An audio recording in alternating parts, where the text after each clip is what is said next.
rain. Sunshine and rain. I think I'll fly you a diamond ring. A diamond ring.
The regularly scheduled public meeting of April 4th, 2022 of the Township of Washington Township Council.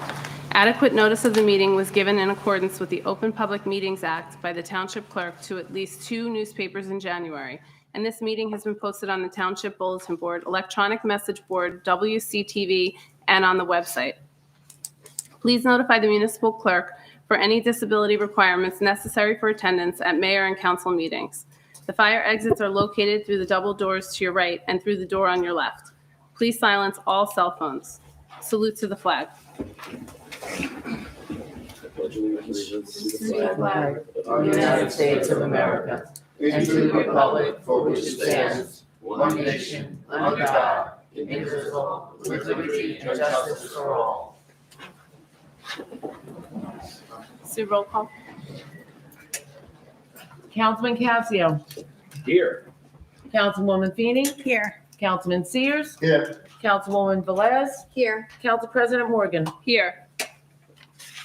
Let the record reflect also in attendance Mayor Calamari, Township Administrator Tovo, Township Attorney Poller, and Township Clerk Witkowski.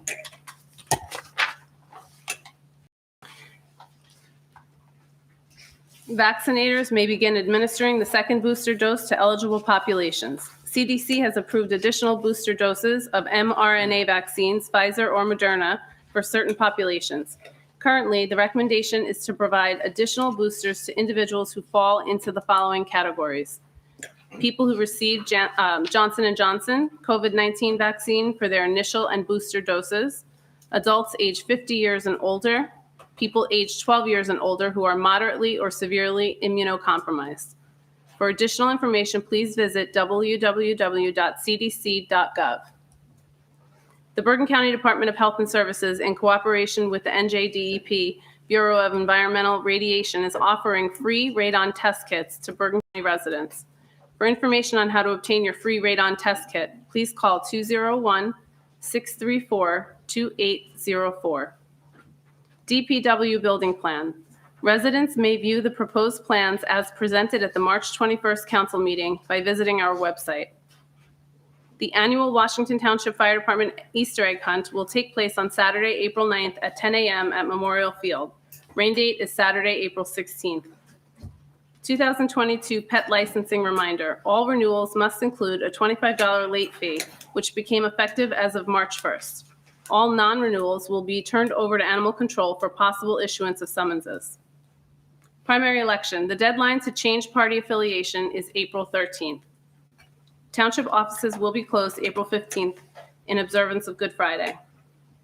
The Mobile Motor Vehicle Commission Unit is coming to the township on Monday, May 9th. Residents must sign up to secure a spot at least 2 weeks before the event. Spots are limited. Please visit our website for all information and link to the sign-up sheet. Township shredding and electronic recycling event will be held on Saturday, April 23rd from 9 a.m. to 1 p.m. at the Bethany Community Center, 605 Pascack Road. On April 23rd, 12 noon, former Mayor Janet Sopkowitz will have a tree dedication at Martini Park, also known as Senior Park. On April 24th at 12 noon at Clark Field, there will be another tree dedication in honor of former Councilman Art Cumming. April 30th is the Waterway cleanup, 9 a.m. to noon. Please keep an eye out. This will all be posted on the webpage. All are welcome, especially if you need service hours, etc. Please make sure you look for that.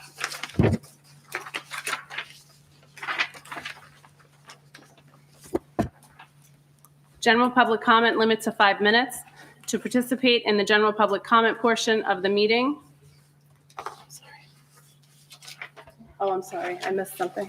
My bad. The approval minutes. Yep. And then report of the Oh, mayor. yeah. Thank you, Sue.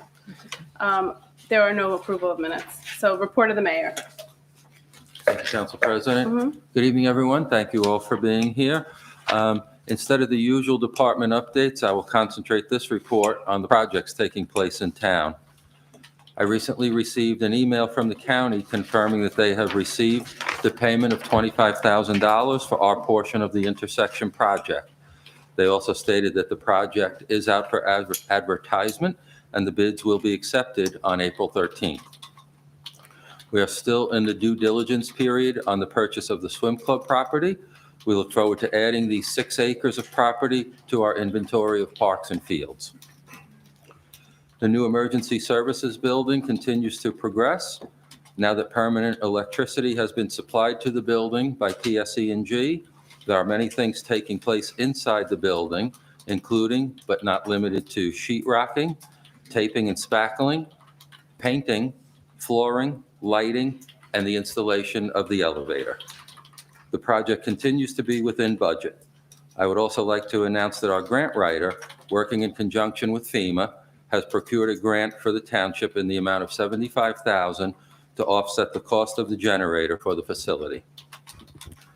I was unable to attend the last regularly scheduled meeting where the presentation took place on the proposed new location for the DPW, as I was attending a family wedding in Florida that was obviously scheduled months in advance.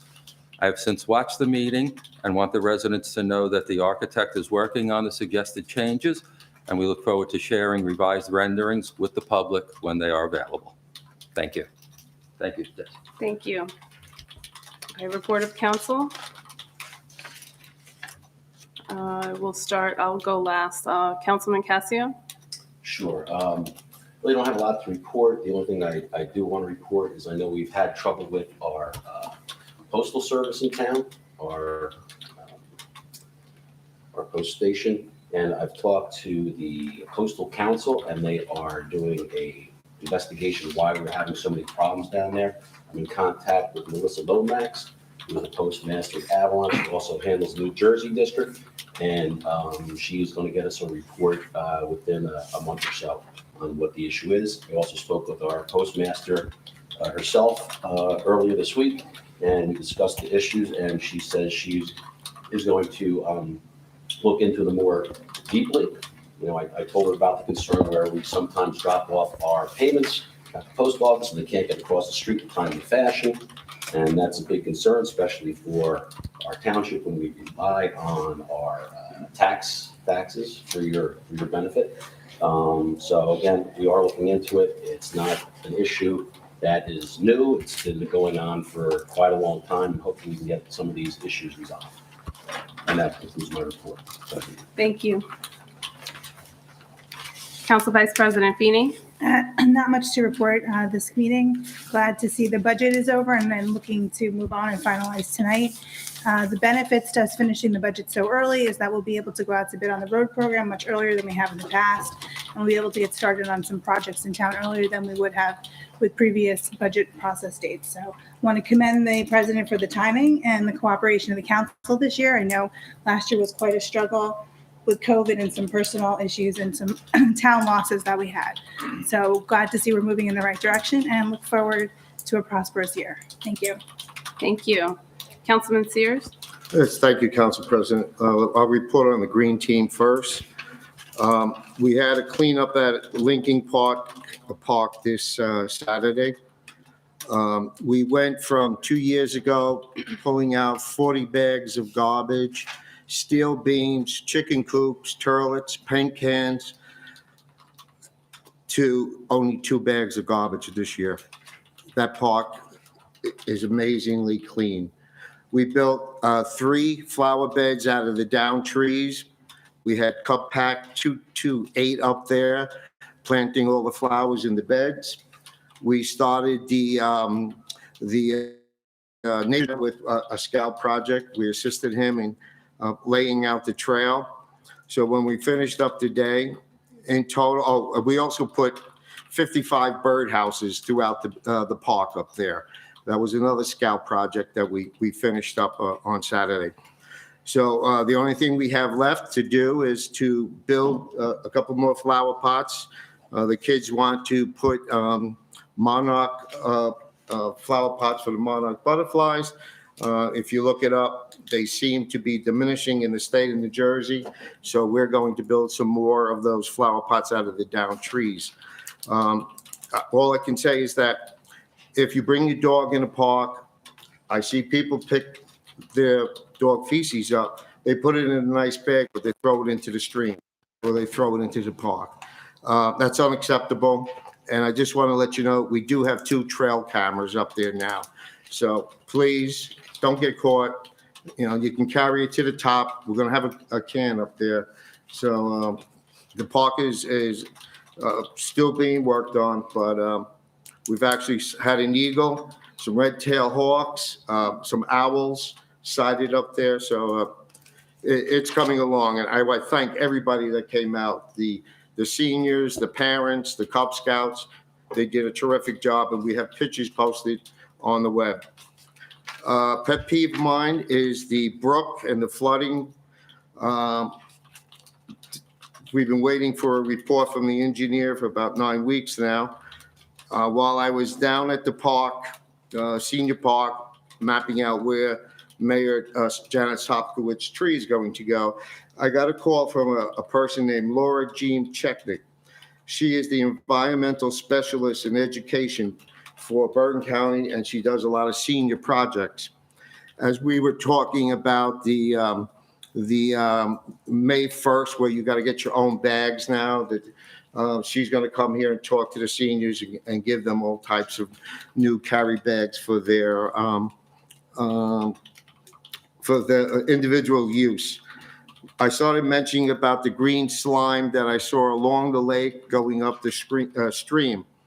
Since she's a specialist in this type of education, she called a guy named Mac Brickington. Mac Brickington is a chemist that works for, a biologist that works for the county. And he got me in touch with Steve Warren, who is the head of the Mosquito Commission. So we met down at the park last week, and I showed him what was going on in the water and coming down the stream. Steve mentioned that there are a lot of down trees that are sitting into the water that's stopping the water to flow. A lot of them are on the Washington Commerce side, a couple down below. So hopefully we might be able to pull them out and get a little water flow. While we were there with the Mosquito Commission, and Matt, who is the chemist there, or biologist, we walked the area, and he picked out several high-intensity mosquito-infested areas. When we left the park, We have a plan that they're coming back next week and the week after to spray from Bethany Community Center all the way down to the bridge on both sides of the area. Now, there's wetlands to the left and to the right of the bridge. All that area is going to be taken care of by the Mosquito Commission to be sprayed, which I thought was pretty nice because they no longer pull trees out. The Mosquito Commission this year will not assist in removing debris to flowing up water. They will allow us to borrow their equipment, but they will no longer do that for us. So while we were talking on the plan to spray that area, we both noticed, Matt and myself, a chemical foam coming down the stream. And when the ducks were going through it, they were leaving a chemical trail. So Matt went down and took a couple of samples, and then he came to the bridge and he called Bergen County Hazmat. And they came down and they're taking water samples. Matt thinks it's some kind of hydraulic fluid that's flowing down. So at this point, I'm waiting for the final test, and then we're going to have to find out where this chemical or fluid is flowing down from above where the bridge is. And that's my report from now. As soon as I get any more information, I'll pass it on to the administrator and the mayor and the council president. Thank you so much. Thank you. Councilwoman Velez? Yes, thank you. So I just wanted to report on our Ukrainian drive last month. It was incredibly successful.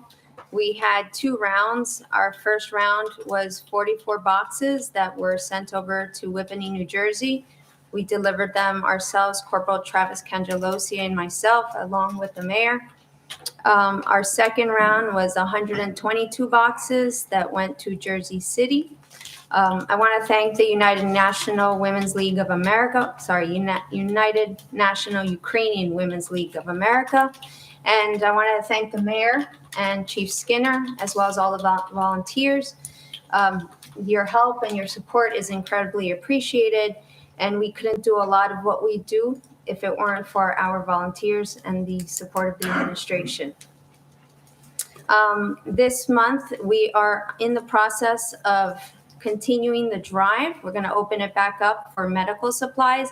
As we know, the situation constantly changes, so we are working closely with the Women's League. It should be up hopefully before the end of the week. We'll have a better idea of exactly what they need. So if you could just stay posted, look out on our website and our Facebook page, and we will see what exactly is needed in terms of medical supplies. Memorial Day Parade and Ceremony will be taking place again on Monday, May 30th at 10 a.m. We are currently looking for vehicle and participants. In the past, we have had a lot of great volunteers willing to drive our seniors, so we're looking forward to having the same and even more.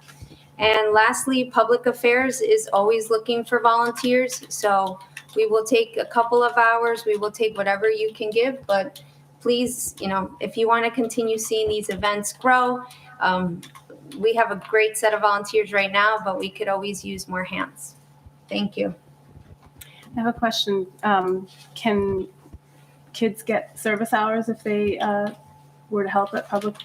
Yeah, they were to volunteer absolutely. service hours? Mhm. Okay, good.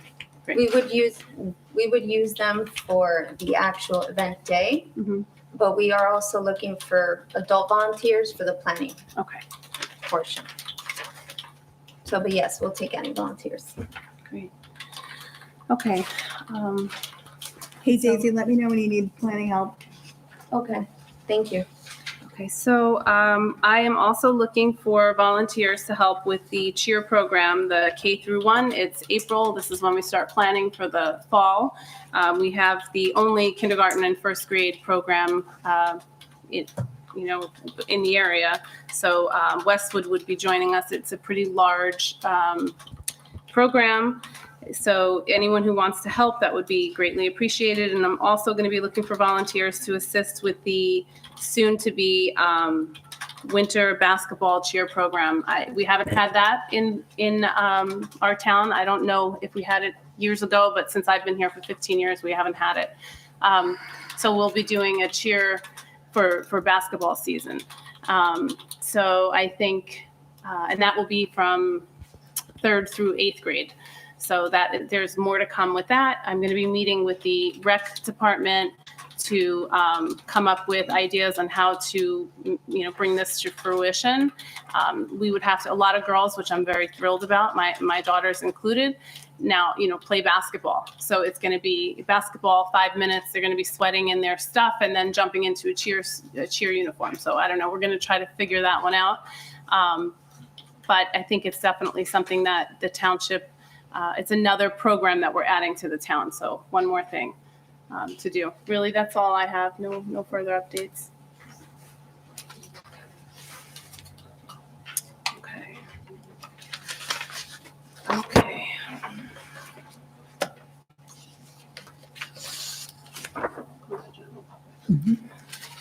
All right. General public comment limit to 5 minutes. To participate in the general public comment portion of the meeting, please click on the link below to join the webinar. If by phone, press *9 to raise your hand, *6 to unmute. Each person wishing to address the council shall give his or her name and home address for the record. And we ask that only one person speak at a time with a 5-minute limit. Speakers are to direct all questions to the council president. When the speaker is finished with the questions or statements, the council will respond. All members of the public and council are expected to conduct themselves in a proper manner. Any derogatory, abusive, or threatening statements will not be permitted, and the council president will immediately rule such conduct out of order and terminate any further comments. Motion to open public comment. So moved. Second. All in favor? Aye. Aye. Would anyone like to come up?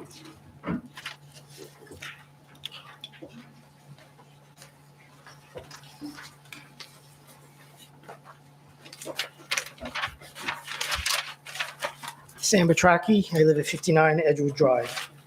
I have some questions regarding the proposed DPW site. And my first question is, has the town looked at the impact, the financial impact of this proposal?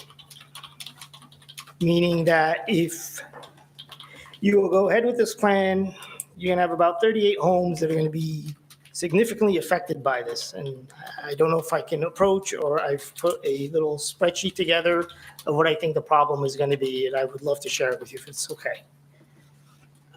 Is that okay? Yeah, you can bring it up.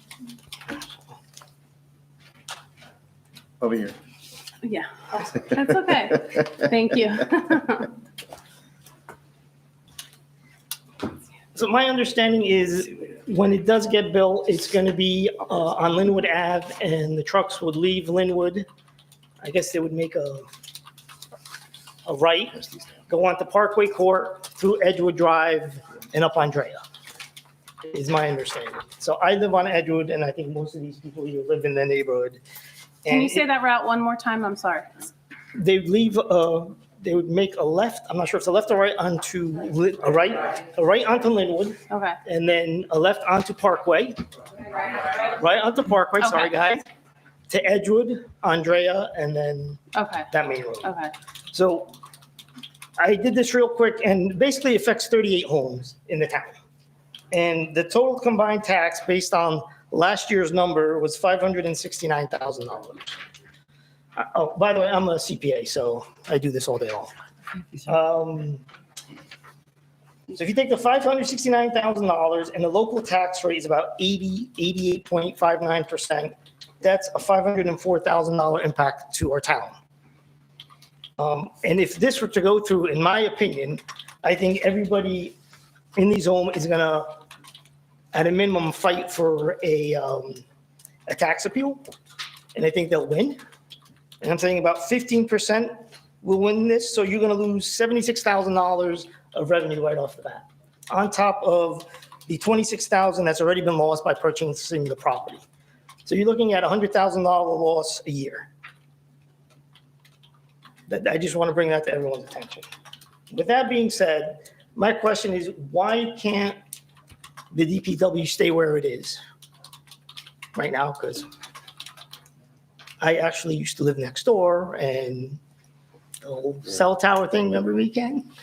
Yep. And so I left, and then I moved to Edgewood, and now it's sort of like, all right, I don't want to move again. I've been in town for 20 years, and I plan on retiring here, but I just think my personal opinion, I think it's a very big mistake to go on with this, because I think there's better options to keep it where it is, number one. Again, that's just my opinion. And also, why don't we build it next to the swim club, like Woodcliff Lake has? They have it right against the parkway, and it doesn't bother anybody. So I don't know if you can answer that. Are you done with your questions and statements? I think so. Yes, I am. Council President, I have one question. Okay. You said that, from your statement, and I appreciate all the work that you put in. I'm an accountant also, so I understand the level of effort goes into combining all those numbers, coming up with the percentages. But I understand where you came up with the plan, but that's not definitive, the plan that's how the DPW trucks would leave and come out. So Correct. at the last meeting, which wasn't the last one, I believe it was the one before, we talked about the plan.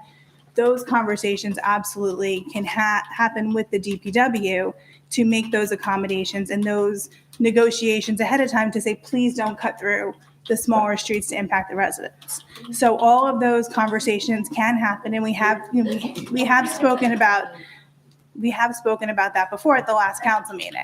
This was So just just- hearsay. I'm sorry. No, that's why I'm, asking the question. Yeah, Absolutely. this is, people came up to me and said, this is what they're gonna do. So, We and can't, just I'm in, so sorry, but I can't have back and forth. so just in apologize. response to the other part of your question, so to put the DPW back, there was a proposal to put the DPW underneath Town Hall. The access would be off Pascack Road. So the problem with that is that it doesn't allow for additional growth in the town. We've got these developments that are coming in that have already been approved. We want to be able to keep and provide the services to the residents that we currently have and provide additional white pickups, dump drop-offs, not garbage, because we don't store garbage at the DPW currently, but keep providing the necessary services to the town that the residents like. So, and then considering putting it back to where it was out in the lot here, the problem is you'd have to build a facility where the trucks were underneath, and then you have the offices on top. And in my opinion, it would be too high. It would be definitely a serious impact to the town itself and the property. You now have all the police cars again, all the trucks, all the equipment being stored. It's not really a feasible option long-term. Say in 10 years, we would be looking for another option. So just my, Okay, thank you. Is there anyone else who'd like to come up? Thank you. Thank you. You can come up right after.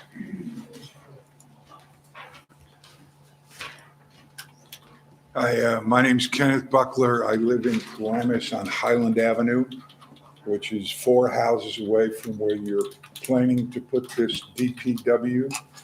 I grew up in Washington Township since 1962. Living on Highland Avenue, I don't know if anybody here lives around where you plan to put this DPW, but the traffic there now is horrible. The accidents at that intersection between Highland Avenue and Linwood Avenue is horrible. And what's going to happen to me, I just don't understand where you have Washington Township, and then you have Ridgewood, and you have Paramus, and you're putting it to offend 2 towns without affecting your town. I don't understand that. My property values are going to go down.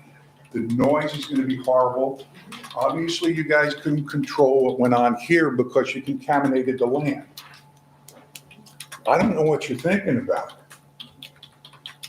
What are you thinking about? Has anybody here contacted a mayor of Ridgewood or Paramus and discussed this situation? That's what I want to know. No, that's what I want to know. That's it. This is a horrible Excuse situation. me, I'm gonna say right now, we are gonna have one person speak at a time. I said that earlier on. If there's gonna be talking from the seats, you're not gonna be able to come up. So please, one at a time so we can hear you. Thank you. Where my house is, when you come off the Parkway, where you have to go right to Charlie Brown's, you pull right into my driveway. In the morning, in the afternoon. It's bad enough hearing the cars go by with the loud mufflers, with the motorcycles running up and down the street that nobody wants to do anything about the people making the illegal left turns instead of going to Charlie Brown's. I don't know what you're trying to do to us. Our home values are going to go into the toilet. This is your town. This is something you should deal with and not push it on Paramus or Ridgewood.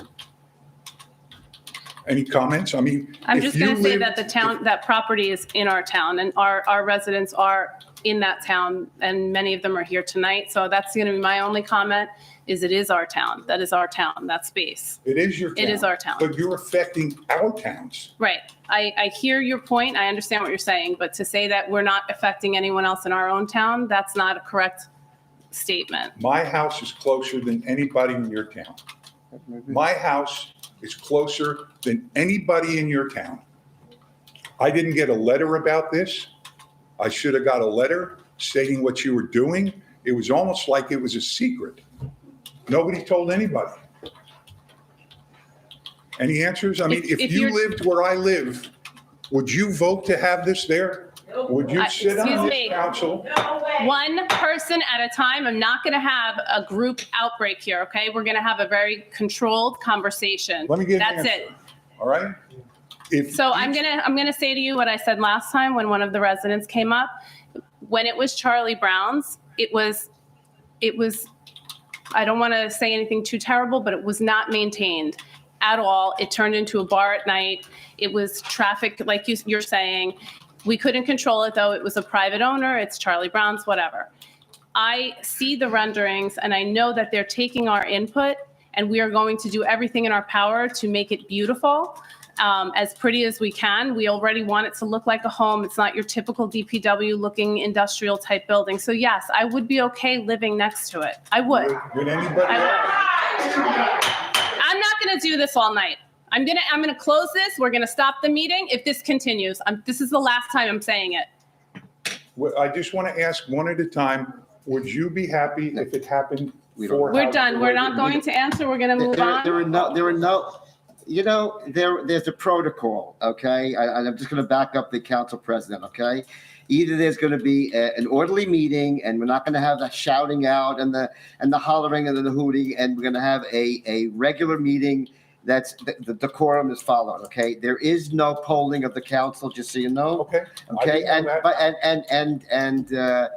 council people can respond after you finish and sit down. They can respond. Anyone on the dais can respond to what you have to say. But there's no, and I just want to say for everybody, there's not going to be a back and forth, and there's not going to be a hooting and hollering. It's going to be decorum, or as the council president said, there will not be participation by the public, which we're trying to get into this meeting. Okay, well, you Okay. understand where I Absolutely, stand. I absolutely, appreciate your yes. time. Thank you. Okay. Is there anyone else who would like to come up? Yes. William McAuliffe, 58 Hemlock Drive. I am literally on the block of Charlie Brown's. And there's a few things, and I read last notes saying that the side exit of Charlie Brown's is only going to be used in an emergency. What is an emergency? Is that a down tree on Pascack? Is that down wires on Washington? A busted water main on Colonial? Then it's my emergency. Every emergency in this town will be my emergency. According to New Jersey Department of Environmental Protection, quiet hours in a residential neighborhood are 10 p.m. to 7 a.m. Can you guarantee me that there's not going to be any? Oh, and also there are according to them, 50 decibels is considered the level for quiet hours. According to New Jersey DEP, an average size truck, 80 to 85 decibels. So when there's an emergency at 2 a.m. and you have 4 trucks going to Colonial or wherever else in town, my house is going to hear it. I'm 2 houses from Charlie Brown's on a dead end.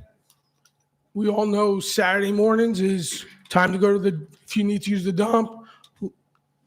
Hemlock is a dead end. There's 7 houses, including the house, if you want to count the one on Linwood. I'm the second to last one. So every Saturday morning, I'm going to have lines of cars. I've used the dump. I'm the first one to admit it.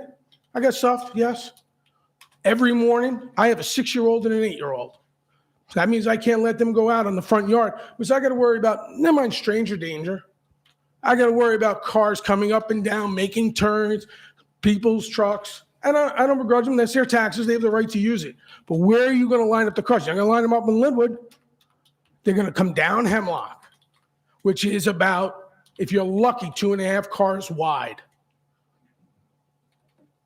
Also, what's the benefit for me for DPW? You're moving into my block. What do I get? Are you going to mow my lawn every Saturday? Are you going to shovel my driveway during every storm? What's my benefit? What do I get out of it? When I moved into Hemlock, I knew Charlie Brown's was there. I understood what it was. I didn't move in for a DPW where you're going to have 8, 10 trucks. I can count the ones that are across the street from the high school in Our Lady of Good Counsel's parking lot. There's going to be a salt bin. All of that is now my front yard. All of that is where my children are. And I try to pull out of Hemlock onto Linwood every day. I can't make a left to drop my children off at Washington. I make the right and I go through that neighborhood every weekday morning. We leave at 7:30. I couldn't cross Linwood if I tried. There's no lights at Linwood, either at Ridgewood or Pascack. There's not even sidewalks. I walk often on the weeknights and the mornings and the weekends. You can barely walk. There's just no sidewalks. But you want to put a DPW in the middle of, and then I understand the people from Paramus and the people from Ridgewood. That block, that street is heavily traveled. We're not taught, and listen, if I lived in somewhere else, I wouldn't be happy either. But you don't stick it where it doesn't belong. And according to your own testimony from a couple weeks ago, even the person who was designing it says, it's not really the right thing. Well, if it's not the right thing, don't do it. 1 minute left, sir. I'm done. Thank you. I've said what I had to say. Thank you. Council President, I'd like to see that testimony that he's talking about. If you could, Mr. McCall, if you could share that with the council, but an email or. No, I know where I got it. Where he says it's not the right thing? Yeah, that's what And then I was wondering if Mr. Tovo had if he could add to his list the plan for the, residents with the dump, take that into consideration with the traffic. I think that's definitely a valid concern.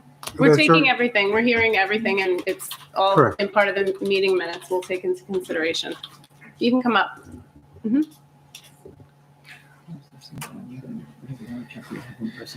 Oh, okay. Have they been out there a long time? Okay, I'm gonna take first sitting. Hi, Hi. my name is Xiaoxin Zhou, XIAO. Last name is Z like zebra, HOU. I'm living in 50 Parkway Court for 24 years. Wow, time is flying. And I'm here just want to report to you some concern about safety, traffic. And you see, DPW is for whole township. If we move to the extreme source, still all the township is going to go to there, to south. And the only traffic is going to through the Parkway. I'm living in Parkway for 24 years. I know this is a side street. And actually, beginning is dead end. And so our neighborhood is very peaceful. Kids are walking, biking, seniors are chatting and hiking. And even wildlife, animal, they walking around. Deer, fox, and you name it, a lot. So if DPW can move there, traffic through the Parkway Court, and it's going to be very heavy. It's going to be very busy. I mean, the traffic is going to be very heavy. And it's going to cause a safety issue about kids. How about riding? How about the senior, walking on the street? How about the animal? You see, during summer, you can see a lot of dead animals on the road, So very concerned. This is just one. And for another traffic issue is Linwood. That gentleman actually said pretty well. That's a terrible. You see, we go and out of Parkway through the Linwood. 17 go and exit through Linwood. Traffic is terrible already. If facility is there, people sometimes very busy to drop off their stuff, and I can see the car, truck, SUV, you can park on waiting on the Linwood. That's going to cause a lot of traffic. So here, I just want to let you know, it's kind of my concern, safety and traffic. Thank you. Thank you. I just want to say we're hearing the concerns. We're understanding that the traffic, we're going to need some kind of traffic study of some sort to figure out what the throughput would be in and out of the facility.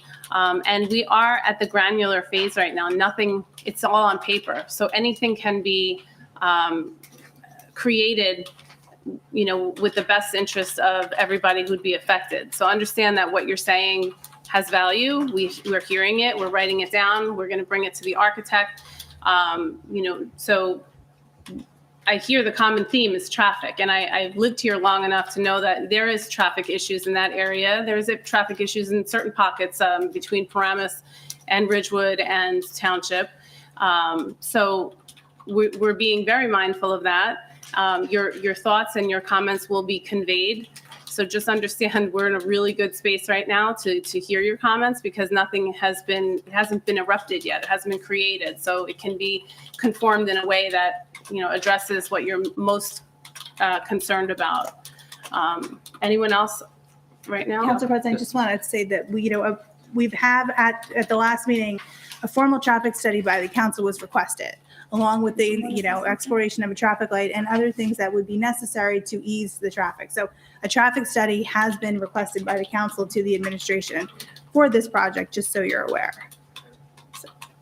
Before I go to anyone on the floor, there are people on Zoom that did want to speak. So I'm going to go back and forth a little bit. Mayor, did you have something? Yeah, since you're either the second or third person who has mentioned the truck routes, I don't know where that rumor got started. It is nothing but a rumor, and I'll dispel it right now. There are no shortcuts going to be taken through Linwood to Parkway Court to Andrea. I don't know where that got started. It's absolutely not going to happen. And I watched the last meeting. I don't believe it was said there, but that's not going to happen. Mr. Mayor, I brought it up that was going to be a route. And I tell you right now, that will be a route, because the nature of the beast is they are going to take the shortest route they can possibly take. No, the nature of the beast is if it's policy, One at a time, please. I'll wait to correct you. Okay. Go ahead, Councilman. Correct me at the end, okay? It's going to happen. It's going to happen. You have a DPW presently that is in a central location to the Township of Washington. The proposed one is on the outskirts, on the southernmost western part of Washington Township. That means our trucks are going to have to travel from the southernmost part to the easternmost part. It's a very long way to go, and they are going to cut time off any way they can. That's my opinion, and I think that's the truth of the matter. I think that's going to happen. That's why I like where it is, centrally located, and I'll leave it there. Mr. Mayor, do you have something to say?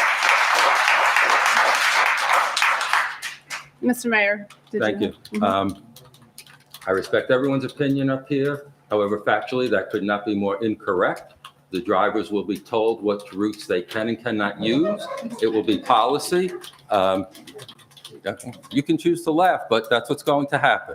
This is not a respectful back and forth, okay? Yeah, I'm going to ask I'm telling you as the mayor, it is not going to happen.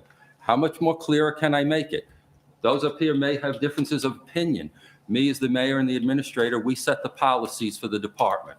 The policy will be, there will be no cut through on these streets. And as residents, if that policy is created and you're seeing that, you would call and you would complain and things would happen. Consequences would follow. What I don't want to happen is this group think here. One person says something and you're all gonna buy into it. Do your homework. Keep coming to meetings if you want to. Be part of the solution. And just give us the same respect we're giving you. I'm allowing you time to talk. You're in Washington Township, you're Ridgewood residents, you're Paramus residents, you're in our town. I'm asking you to be respectful of us up here, and we will respect you. Did you have something? Someone's hand was up over here? Mine was. I just want to say, I sit up here, I'm a longtime resident. I'm here since 1976, so now you can figure out how old I am. If it was my street and the trucks were going through and a council person was sitting here and saying the trucks aren't going to drive by my house, I would be calling every day, every minute, every second, taking photos and videos and sending it to the town so that they would have it and they would know this was what was going on. The fact of the matter is that we are up here. We do listen to you. We do hear what you're saying and we respect what you're saying. I would appreciate if you would, just because it's a rumor or someone's opinion, if the person who's setting the policy, please give them a chance. They're not up here lying to you. Nobody up here is up here sitting here to dispel lies to you. That's not what we're for. So just please keep that in mind. Is there someone on the? Yes, there is one person. Okay. Has been patiently. Is there someone on the line? I'm here. Oh, yes, I'm here. Can you? Linda Stono, 631 Washington Avenue. Haven't seen you in a long time, so I have a little thing here. I am questioning the use of the spotlights on the new emergency services building. They were on Wednesday, 3/23, all night. Why are these lights so bright? Will there be a time restriction on them? How often will they be turned on? My neighbor called the police on them, so I'm wondering why they weren't turned off. There are babies and young children that live directly across the street, and I don't think those parents were very happy to have sunshine all night in their houses. I'm also questioning the use of the town-wide fire signal and the use of the truck sirens late at night. Shame on me for not noting the days and the time those incidents occurred. I do believe the few times were after 8 o'clock at night. So one of the residents answered my question. Is there a time in the evening the sirens aren't to be audible? Is all the light and noise our punishment for voicing our opinions on the absurdity of the building? What is your plan? As a homeowner, I know I need to spend my hard-earned money to buy trees to obstruct the view of the building. So do I need to spend more money on room darkeners for my house? Those lights made the neighborhood brighter than daylight. They were just as obnoxious as the building. You have absolutely no respect for the people who live in the neighborhood. I only wish you lived here, but then again, none of you said you would want this in your view. Or did you forget about that? You all sat up there and said, we didn't vote for this, but none of you have done anything to help the neighborhood except give your typical responses of, we hear you, we understand. It's all BS and you know it. You weren't happy, you weren't happy with devaluing our properties by the emergency services building. So now you have your sights on those by Charlie Brown's. A warning to those who live in that neighborhood. I hope you fare better than we did. Like you, we were never told about the enormity of the emergency services building. It was slid in and we had no say. And you see how it sticks out like a sore thumb. Council President Morgan says it's a beautiful building, yet she didn't raise her hand when asked if she would want this in her view every day. As I said before, and I hope I'm wrong, but all you get is lip service. We're here to help. We feel for you. Call us anytime, etc. And guess what? It goes nowhere. How much are our taxes going to be increased this year? Taxes were lowered last year. Was that your reelection ploy? So this time around you could spend money like a kid in a candy store? This is our hard-earned money, and you don't give the citizens a say. It's a real pity that you do this in secret and hide behind the law. What happened with Councilman Cassio's resolution to inform taxpayers ahead of time? I guess that was a bunch of BS as well. I hope karma comes around and bites you all where you sit because you don't belong up there. A warning again to anyone who lives near town-owned property to never let your guard down because they'll screw you as they did us. I would also like to stress the fact that I'm not anti-new firehouse. What I am against is the way it was done, and it was thrown in our faces without a word, and the obnoxious size and how it devalued our properties. All these projects are not being handled in a proper manner. It's really sad what's going on here. Really, really sad.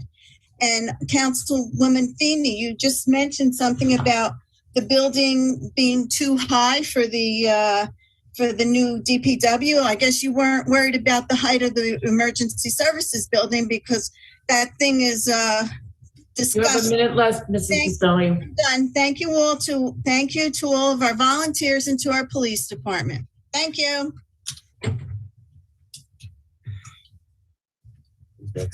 Desiree, may I comment? Yes, please. Thank you. Mhm. There's one thing I'd like to say about the lighting.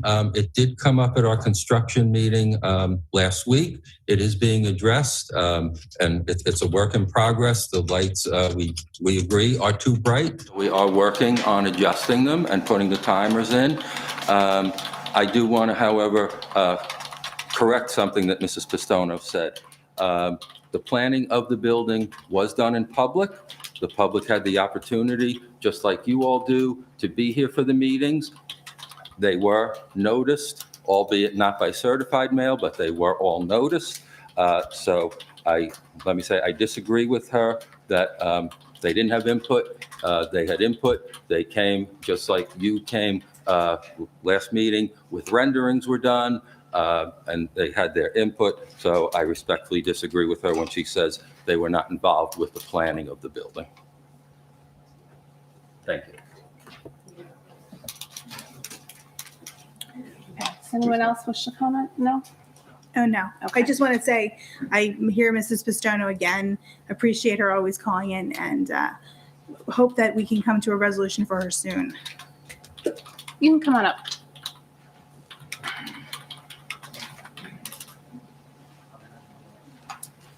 Hello. Hi. Nick Davis, 38 Linwood Avenue, Paramus.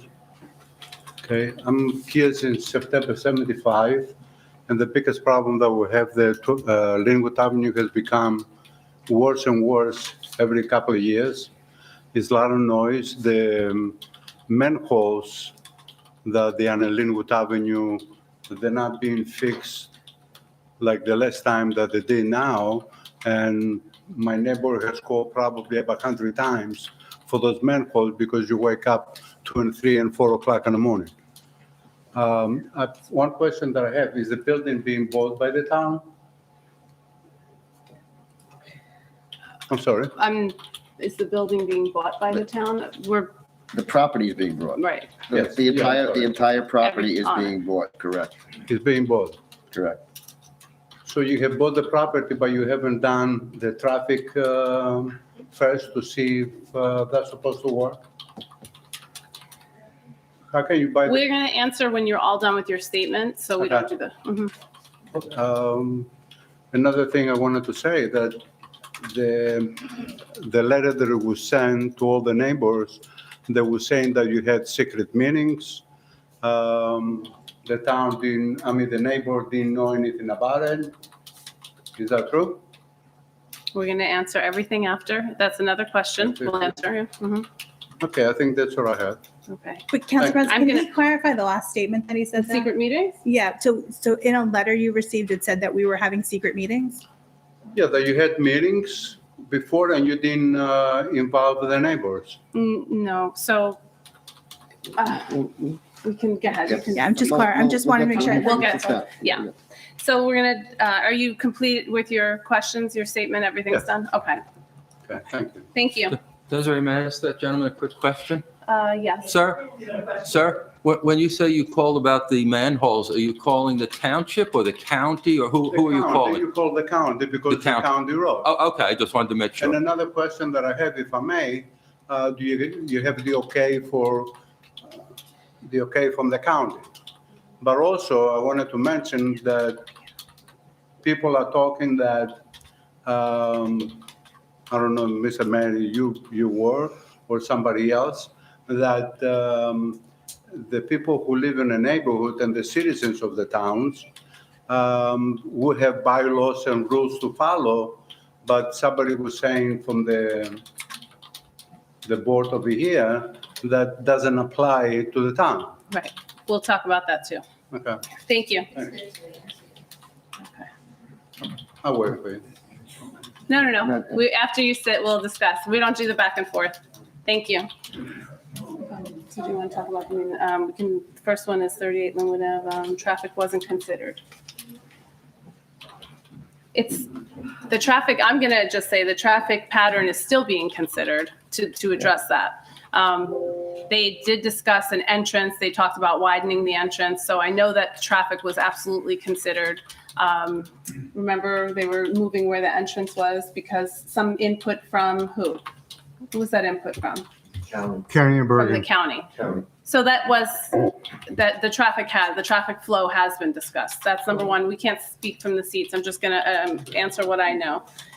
Secret meetings, anytime you acquire any kind of property, that negotiation has to happen in a closed meeting. So I understand not everybody understands how that works, but just so you know, for certain people may interpret that as a secret meeting. That's what that is. It's a closed meeting. Just you cannot discuss negotiations in public, or you wouldn't have, that just doesn't make business sense. You wouldn't do that. And then what was the third one? Municipal. The municipality is not governed Oh. by the same rules of a developer. And typically in a developer approaching a project, they're approaching a project for whether they can use the property and whether everything works for them. So they do a contract, and they have a contract with a due diligence period, and they go through their due diligence, their investigation, environmental, and all that kind of stuff. So, I mean, that's the process for a developer. The difference of a municipality is that they do not have the use issues that a developer has. So it's just a different standard for a municipality. You'll find that with Paramus, you'll find that with Ridgewood, you'll find that with Hohokus, you'll find that with all the municipalities. They are not governed by the same rules as a developer per se. She's commenting again. One time. Okay, is there anyone else who hasn't spoken yet that would like to? Can I just add I'm one sorry. thing? No, in regards to the traffic study, when you mentioned opening it up, the entrance, we also at the last meeting discussed having a traffic light there. That we would reach out to the county for that traffic light. Yeah, and a study, because it has to be studied by the county. So, but to answer your question, a traffic study was not done before we agreed to acquire the property, no. No, I can't, I'm sorry. I'm just letting you, I'm so sorry that that's. Who's next? Who wants to come up? I don't know who was first. You guys work it out. She's had her hand up in the back, just so you know, All a few right. times, but I She'll think come she's in the up back, after. people Yep. can't Go see. ahead. Hi, I'm Jonathan Soto, 45 Parkway Court. A lot of people brought up a lot interesting about property value and traffic, and I'm, with them on that, but the most impact is going to be quality of life. I moved into a township about 3 years ago, and what attracted me to the town was it's small, kids playing in the streets, people walking, elderly walking, young elderly walking together. And now with this, putting in there, you're going to ruin my quality of life here. You're going to make noise. You're going to have trucks.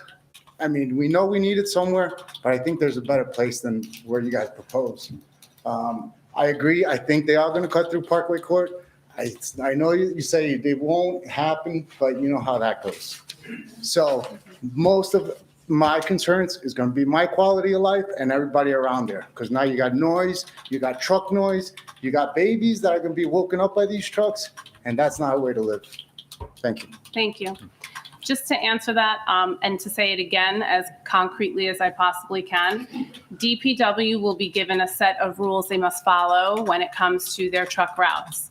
If they do not, like any other place where you work, where I work, if you don't follow a directive, there's discipline and harsh penalties if you don't follow that. So they're going to be held to the same policies that we are at work. They're at work. This is who they answer to. So if that's the case, if that's really truly the concern, that you're worried they're going to be cutting through these streets, and that's what we're hearing, a different truck route, a different route will be considered with the interests of the residents. And if not followed, very harsh penalties will follow. I'm not sure I understand. Are you not penalized at work if you don't follow a policy? These are people, they work for the DPW. If they're not following the policy, there's a problem. They're going to have discipline. Council President, Mr. Tovo, what are the normal hours of the DPW for the trucks typically in and out of the property? 7 a.m. to 3 p.m. Okay, and that's Monday through Friday, correct? Correct. Except when we have a snow or... Correct. And on weekends till noon. And on weekends, what was that? Till 1 o'clock on Saturdays. Okay. I'm here. I live right on Highland Avenue. I was born and bred. Your name, please, name Mary and address. Margaret Mia, 805 Highland Avenue. My father's 94. We moved in 59, so I'm probably the oldest resident here. I've been through it all where they wouldn't allow trucks on Linwood Avenue because Ridgewood complained.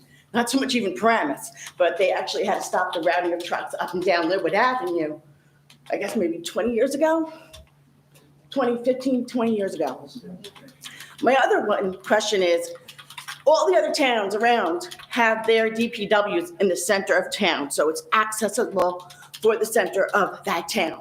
Glenrock, Ridgewood, Paramus.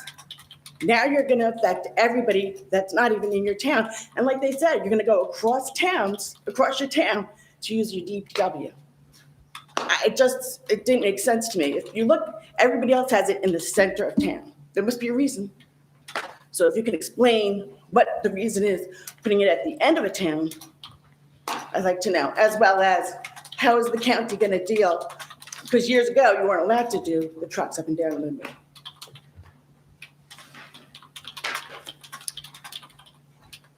The one thing I can say to the part of that question, I don't know about the first part, but the property is in our town, and fortunate for those other towns that have the availability to have it in a centralized location.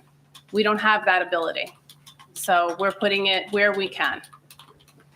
As far as are you aware of the trucks not being able to be on that street being still an ordinance, or? You mean as far as the county is concerned? Right. No, I'm not familiar with that. And I think I have a few years on you because I lived in Paramus since 1957.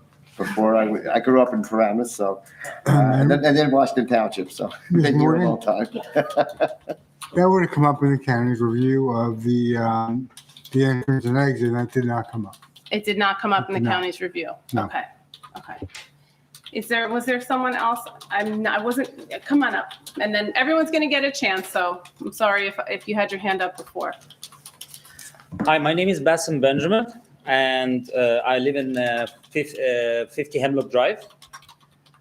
Unfortunately, I'm the newest in the town. I'm not the oldest, so I'm not going to be proud like the others that I've been the oldest. And I'm surprised. First of all, I'm going to quote from your words. Am I supposed to wait till the problem happens, then I complain? Are you here to tell me that I have to wait till the problem happens and I complain? That's number one. You said that the president said that the solutions can be created to the best interests of the public. So what about the solution that the best interests of the public is not to have this? Can you create this solution for us? That's question number two. I heard the mayor saying now that we are all noticed, even though it's not by certified mail, but we have been noticed by this project. Unfortunately, I've been here for 7 months. I didn't know anything. And I want to know how I was supposed to be noticed. If the town cannot send a certified mail for this important project, what they can send. The last thing I would like to check, if this is a project that we are here to discuss, we are here to give our opinion, like we are voting for the mayor and for all the council to be here to hear our voices, for us to speak and you hear and help us. Not to speak and you say, okay, we'll find a solution, but it's your solution, not our solution, not what we want. So if I want something as a person who wants a good quality of life, I moved to this town to have a good quality of life. And you are offering me some dumpsters in front of my yard, or in front of my front yard. I wanted quiet neighbor. I moved from another neighbor to come to a quiet neighbor. And now you're telling me this is the only solution. The cars, till now, any car is coming from this exit is exposing all my windows, okay, all my privacy, all my quietness. And here, we will complain when we have something happens. That's not right. If there is a punishment after something, but I know that there is something going to happen, why? I tell somebody go swim, and if you fall, raise your hand, I will take you up. That's not right. That's my opinion. I mean, you have to find a solution, and we are all here to say, hear our voices instead of saying, we will find a solution. That's what we need. I hope I raised my point. Thank you. Thank you. Is there anyone else?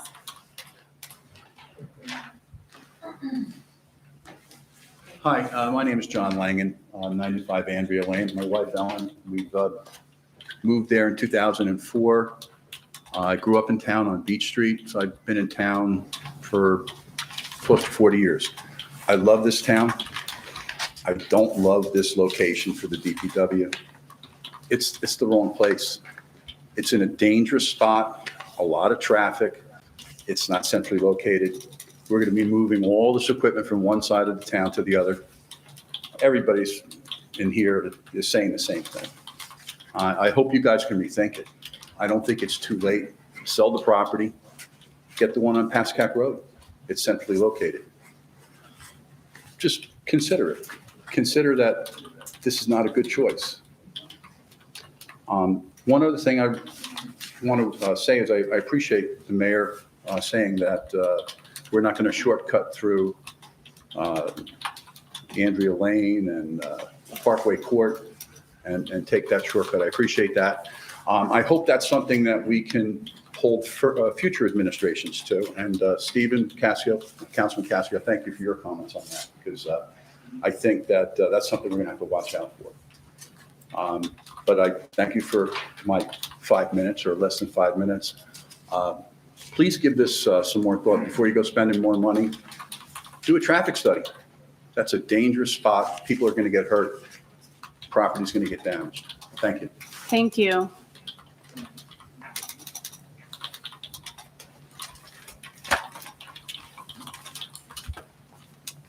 Yes, hello, I'm Annette DeShura, 62 Edgewood Drive.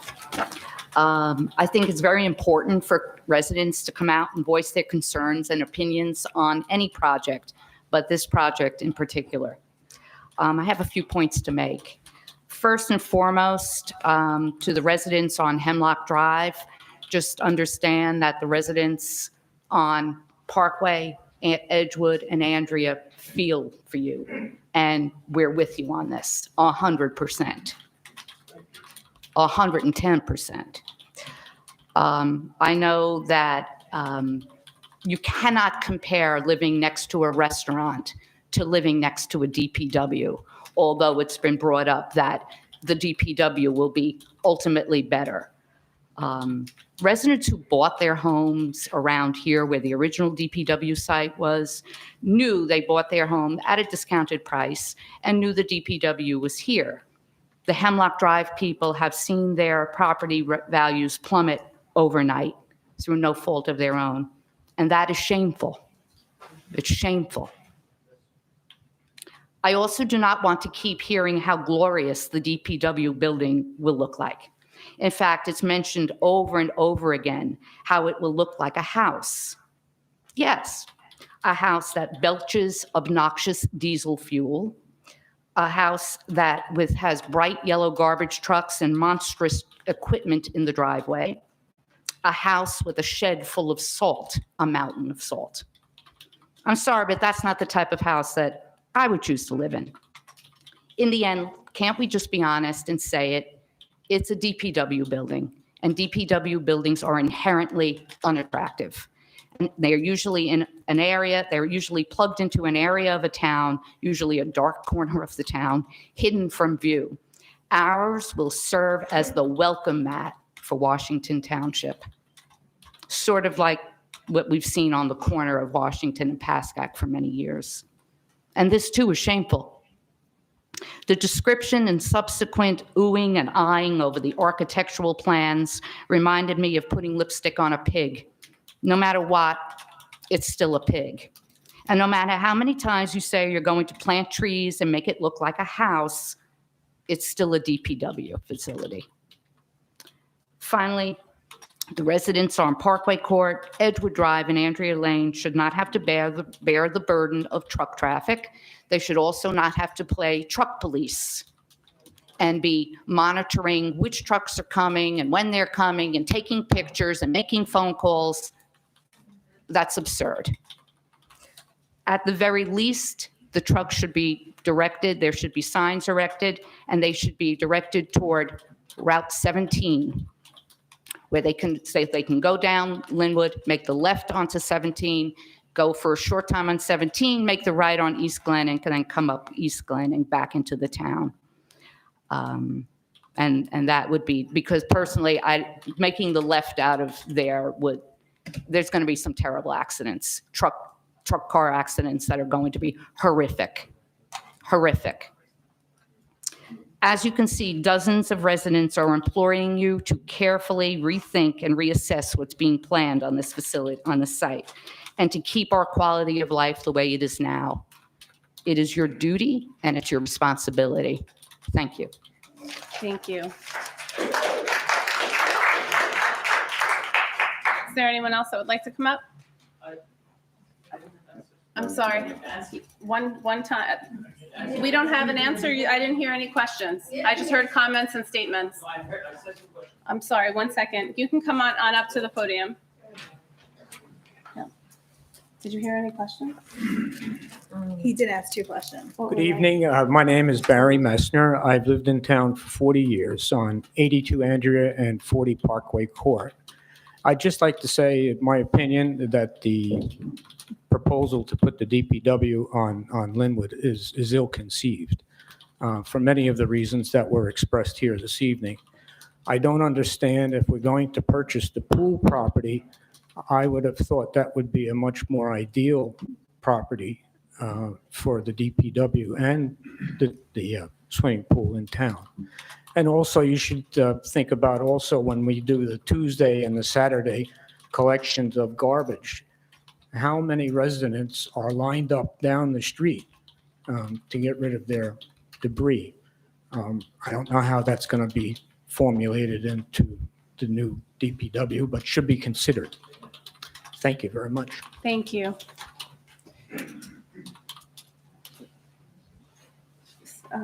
Councilwoman Feeney, what 2 questions did you hear? He asked about like the exit onto Hemlock, correct? There was a question, the exit onto Hemlock? Let's not get it. Can I come and say my question again? No, not right now. Okay, I'm going to answer it as soon as I can. We're in the middle of talking. Give me a second, please. What was it? What I got was about the notification, how I got notified. Yes, which I'd like to actually explore, yeah. And I don't. That's too much. I can't hear you. No idea what you're saying. Okay. Sorry. I can't hear you. I just can't. What are the 2 questions?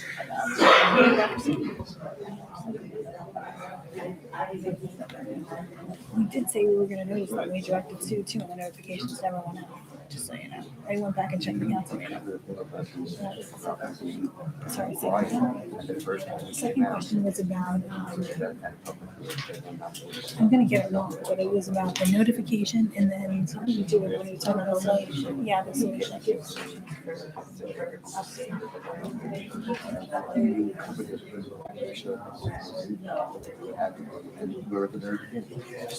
This is this project, it's at the very start of the project, so it's not done. I know, just emphasizing that. The second question was about the solutions for our benefit for his, so how do you get a solution for his benefit? I wasn't sure. I'm going to actually, you know what? I need you to come back up to the stand because I'm not really sure what it was that you asked me. I heard statements. Okay, I'm Bassem again. I'm just going to let you speak and ask those two questions, okay? Because there's a lot of other people that need to ask. Go ahead, I'm sorry.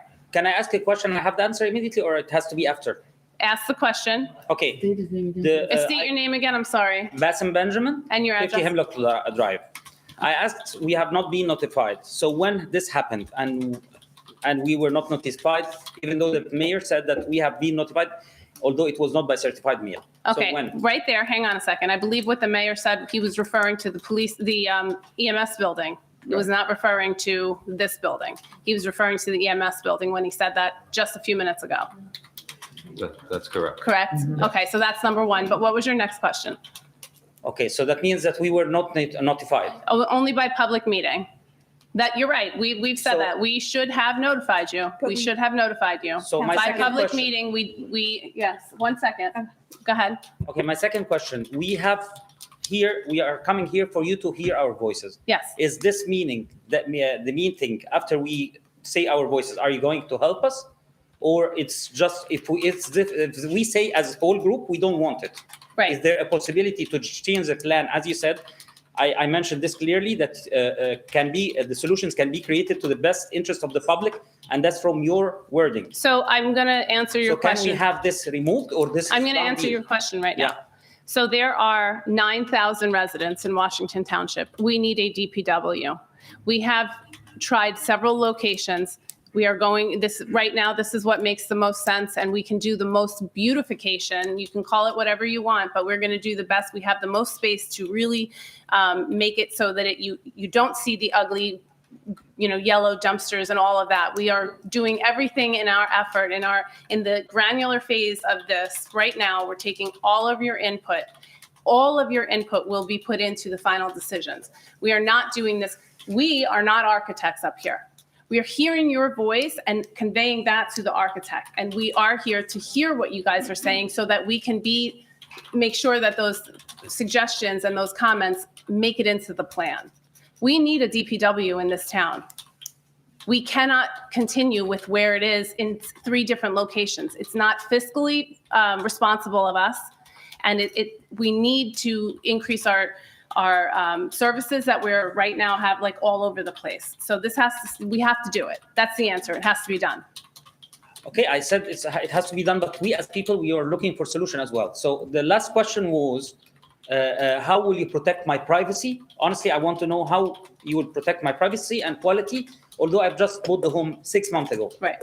Okay, so again, we're going to do everything that we can to make it where I'm not sure what you mean by privacy, but we had already talked about having sound barrier. We had really talked about a bunch the of privacy, different. it's for one reason. I'm sorry to cut. You have to, okay, because I have more but people. privacy, because I'm very affected. And last time, Council woman Velez, yes, she said, I have searched your address when I was talking. And she told me, yes, it happened to be in front of the emergency exit. That's exactly in front of you. Okay. I remember every point Okay. we talked about. So how can I have protected privacy from people coming out and from cars coming out all the time, flashing lights in my eyes or going out and making noise? That's my Because privacy. as we That's equality. discussed, that was an emergency exit. However, we have to have 2 egresses, right? So however, the time that Mr. Tovo mentioned that it would be open, the facility would be open was 7 a.m. till 3. So from 7 to 3, right, yeah. if there's an emergency at 2 o'clock in the morning, it doesn't mean, an emergency, you must use this exit. they're going to be able to still use the regular, normal exit at that time. Off The emergency is if that one's blocked, a tree falls, something to that effect, and they have to go out another way. You have to be able to get out another way. At least that's how I'm interpreting it. And I'm sorry, we also discussed even widening it even further. So if there was a Yes. car that was. Yes, but we are discussing and we don't have written solutions to make us. We at have least- no solutions right now because we're still in the planning phase. So, yeah, but we don't Council want, President. I'll say the last comment. I don't want to be as a resident surprised that this is the final solution. Right. And you are forced to live like this and there's nothing we can do for you. Right. And you can come and complain afterwards and we will hear you. All right, thank you. Council President, I have a few comments. If you, Mr., I'm not going to do back and forth, but you can make a comment. okay, okay, fair is fair. So, I think a little history lesson might be a little helpful here.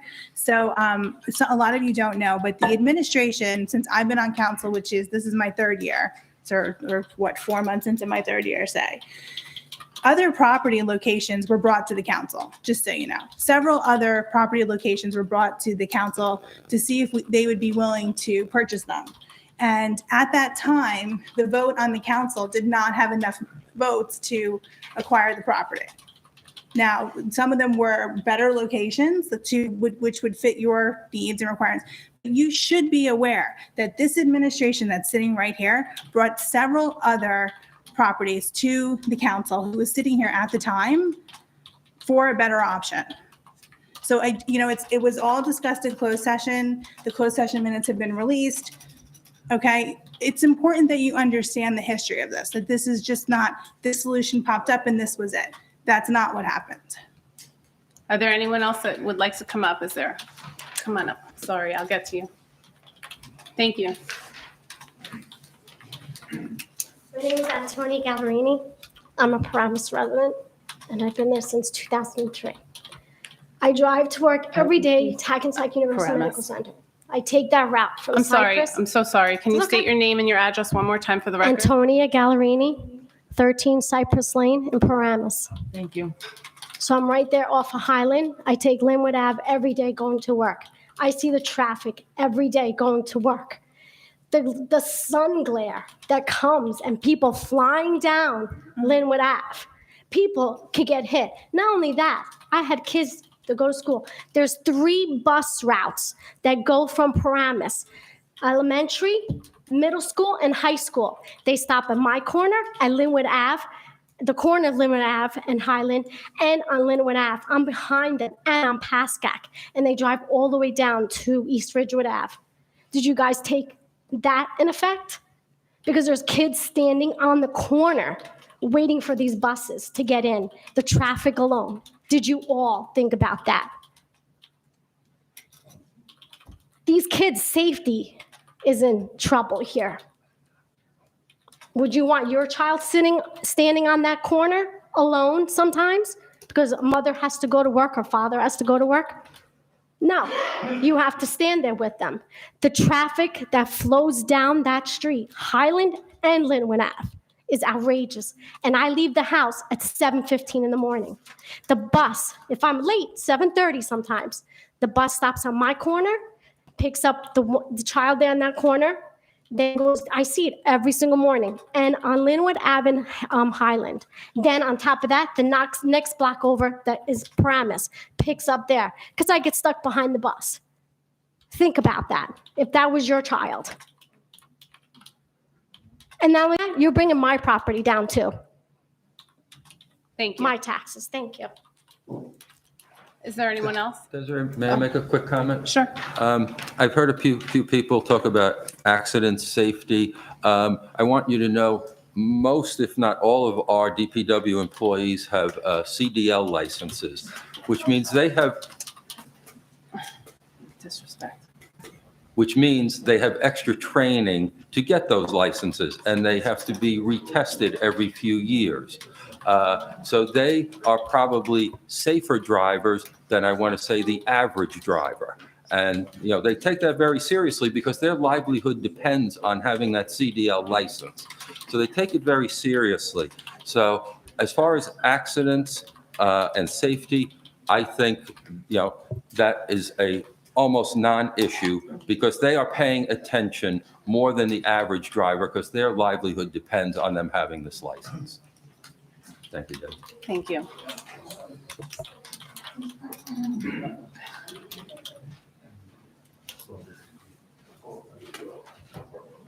Srba Nikolić, 99 Linwood Avenue, Washington Township. Say their first name again? Srba. Okay. Okay. My concern here is you mentioning, guys, that you are doing something of public interest. How many people we have here? Maybe 50, 60? Are we part of the public or not?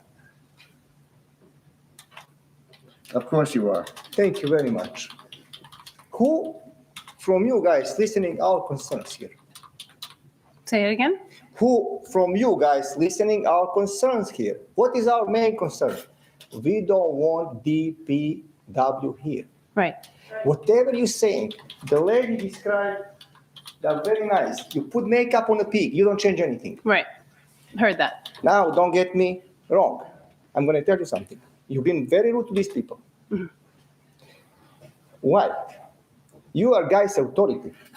You're not supposed to talk the way you talk and shouting back to people. I'm not trying to give you a lesson, but you try to give a lesson to all of us here. And discipline us like a kids in school. That's not right. We have rights. We have rights here to be emotionally disturbed because our properties, our life is changing because of your single decision and your mayor decision. And you have a person who is against sitting in your area that he does not agree with you. That's not the way how you're dealing with people. Do you want to mobilize us? You can. We can come and strike over there when you start the building. And then you have to understand one thing. You say you are Washington Township, you can do whatever you want. We live under one umbrella, under Bergen County. Then we have another authority, which is New Jersey State. Do you think they're going to be agree with only your decision, what you're making here? I don't think so. And please, consider what you're doing here. You didn't inform no single resident in the area for your plans that you're going to put DPW in front of our houses. At least you should consider us who live next door to it and to send the letter and to make first step to go to purchase the building. And now you purchase the building. Good luck with that. But you have a solution. If you want to work with these people here in this room and these people in the town, demolish this building, leave this area forever is DPW is, and the build nice building as you presenting, and put the municipal building over there. A lot of people is going to be happy with that, and no problem. If you part of solution to make solution to make everybody happy, try to make everybody happy. Don't look your side. You're just working here. You're going to be here 6 months, a year, 2 more. You're putting yourself so emotionally and shouting to these people. Why? We should shout and we should make scream and cry over here, not you. Thank you very much. I'm just going to respond to that by saying I'm also a resident. You can sit, it's okay. And you're right. I'm as emotional as you guys. I do not want anyone being disrespectful in here, and you will not get that from us. We're not shouting, and as I mentioned when I opened the public comment, we're not having that whole groupthink, disruption, loud. We're not doing that because we can't make the minutes. I can't hear you. You don't hear me, and it becomes unruly. So you can interpret that how you would like, but it's order. I'm trying to maintain order. And please keep in mind, as you mentioned, I'm up here. This is my job. I'm also a resident. I'm also raising my family here. As much as I would love to take this building and move it over there and move that over here, am I going to pay for that in taxes, or are you guys going to come and you're going to protest that? We're doing the best we can with what we have. Next. Yep, you can come up. Oh, I'm sorry, right behind you. Sorry, yeah, you're next. You'll be next, yep. You'll be next. Thank you. My name is Patricia Prutara, 799 Highland Avenue, since 1959 in Paramus. I also was not notified of this DPW at the end of Highland Avenue. I was informed by a letter in my mailbox over the weekend. I'd like you to help me, each of you, to help me to understand what happened to the Montessori school offer, number one. That's my first question. Is this DPD a done deal? There's no rectifying this? No one else can try to purchase this property? If you were a resident living in one of these streets, and Madam President, you may be living in Washington Township, but you're not living in these streets that we live on. So you could raise your children there, but you're not affected like these people are. Is this meeting just listening to our concerns? That's my fourth question to you. Everybody has expressed the noise and the traffic and the diminished safety for everybody. And Mayor, you can tell us about the CDL license of the drivers, and you could assure us that they're going to do everything that they should be in following the laws, but you really cannot predict or tell us what the future will bring, because nobody knows that. But we do know that there will be increased traffic, safety, and diminished property value for each one of these people, including me. And I've lived there almost the longest. I ask you, if you lived in one of these streets, what would you do? How would you be able to impact the decision of the DPW in Washington Township, which will be an eyesore? I'm totally disgusted, but I do want your responses. Thank you. Thank you. So do you want to discuss the Montessori? Yeah, I can do that. Yeah. Okay. All right. So I'll. Speaking to that. Yeah. I'm sorry. So I'll comment on the Montessori school. Before I do that, I do want to comment on Mr. Petracchi's recollection earlier on, because there is a correlate. There's a comparison to be made here. There was a time when Washington Township had a tremendous need for a cell tower, and the cell tower was not a very popular use or structure. Very, very tall, very unsightly. Not a great thing to have in your backyard, in your front yard, in your side yard, or wherever. And the residents around and the town, because I've been here with the administration and the council, the town looked all over the town for a location for the cell tower.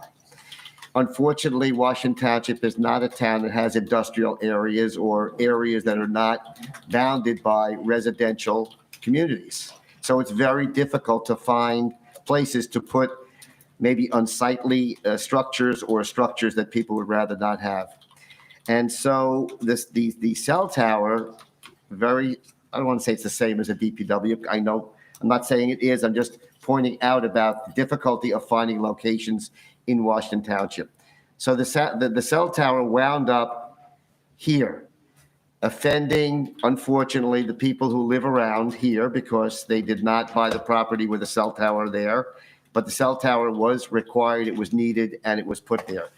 A lot of analysis went into whether it should go there or not, and there was always negativity as to why it should not go there, but it had to go somewhere. Similarly, the DPW, there is a need, as the council president said, for the DPW. It's something the town does need. The planning that goes into that kind of thing is not only the community as a whole, the taxes, what it costs, what the equipment is, things of that nature. These are not easy decisions to make, because we are pretty much a fully developed town. If you know anything about the other things that go on, affordable housing, we're a fully developed town. It's very difficult to find locations to put things. So I just wanted to kind of throw that back out there to make a little bit of a comparison. I'm not saying that a cell tower is the same as a DPW. I'm just saying the decisions of where to put things becomes very, very difficult. And everybody up here I know is very mindful of the emotions from everybody, and I don't think anybody up here is putting any of those emotions down. I think that the council president is just trying to run a meeting just to get the dialogue going, and keep the flow of information going. Now, I'm going to get into the Montessori school in 1 second. I just want to reiterate that the decision of whether to put a DPW at that location, that's one decision. I'll put that to the side for the moment. All the other things, everything else, how it's run, what it's built, what the routes are, who's going to work there, what the traffic flow is, that is all open. And that's, I believe, what the council is trying to get from the residents. From what the administration has mentioned, I think this thing is not going to be built for how long before this thing is even going to be shovel in the ground type of a thing if it went forward? Minimum 8 months, probably closer to 12. Okay, so, and there's nothing that's set in stone. So I think that's what it is attempting to be obtained from the public. As far as the Montessori school, which is where I was going to jump in for, the Montessori school had a contract to buy the property, but it was contingent. It was contingent because, as you probably all know, the Charlie Brown's is in a residential zone, and they have to go for a developer now, we're talking about, has to go to the zoning board to get a variance, and they had to do their due diligence, okay? And so during this time of trying to find a location for the DPW, there were some preliminary discussions with the owner of what are you doing with the property. I think I said this at the last meeting. I'm just going to reiterate basically what I said, because I know I covered this the last time I was here. The owner put the property out, and apparently before the Montessori school was involved, there was apparently a lease arrangement or a possible lease arrangement where they were going to lease it, I believe, to a restaurant, that kind of a thing. Similar situation, contingent situation, and that fell through, okay? So the owner, we were in contact with each other. He was calling me as well. Is the town interested? Is the town not interested? And I won't go into what went on with the town about it, but there was communication about the property. And at the last time that he spoke with me, the town was not moving ahead. They were still exploring locations and things of that nature. At the point that the town was looking to use this property for the DPW, the Montessori school was under contract, but by the same token, the town is able to acquire that property if it needs to acquire it for a public purpose, okay? And this is done by Paramus all the time, by the way. I know Paramus very, very well. I know Ridgewood very, very well. All these towns, they acquire properties to function and provide government services. That's just the way towns operate. It's the way the state operates. This is just the way it has to be. Roads are built, properties are condemned, things happen. That's just the way it is. So the long and the short of it was that the Montessori school was still a pending sale, but it was canceled when the town was interested in acquiring the property. Subsequently, they withdrew from the purchase, and the town proceeded with the purchase. And that's what you've seen, and it happened early this year, January, I believe it was. I think it was January. Mm-hmm. Yeah, it was in January. It just happened January, and the contract was just signed a little while ago, actually. So that's the Montessori school scenario, as it were. Okay. Council President, can I ask Mr. Pollard a question? Sure. Mr. Pollard, was there condemnation or anything like that used to make the offer to the property? Well, there was no condemnation proceeding started. It is an option to the town, though, and it was available to the town if the town was committed to obtain the property. It did have the power of eminent domain to condemn. It was not necessary. It was negotiated on the acquisition to the town. but it was available, and it's a remedy that a municipality, a state has to acquire property. But we didn't use it. We didn't leverage No, it. we didn't have to use that, no. Ms. Lipnick, did you want to come up? Did you?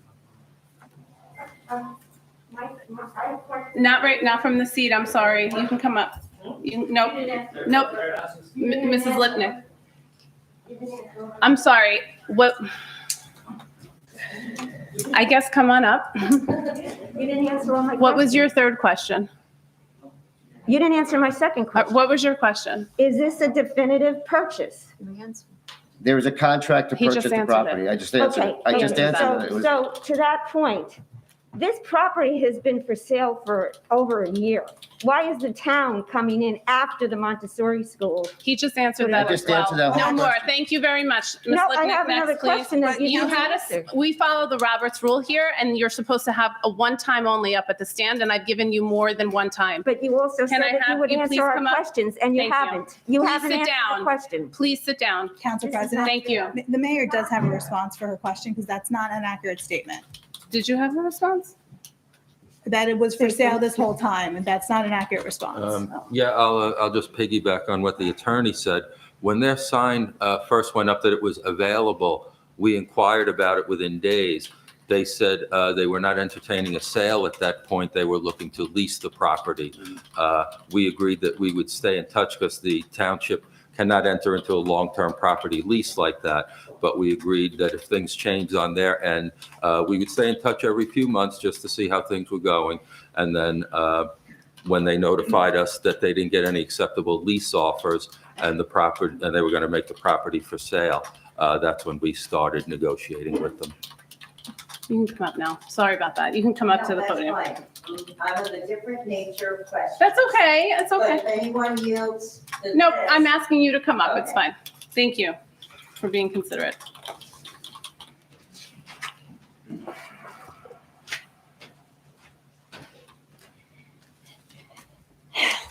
Julian Lipnick, 184 Affinity Place.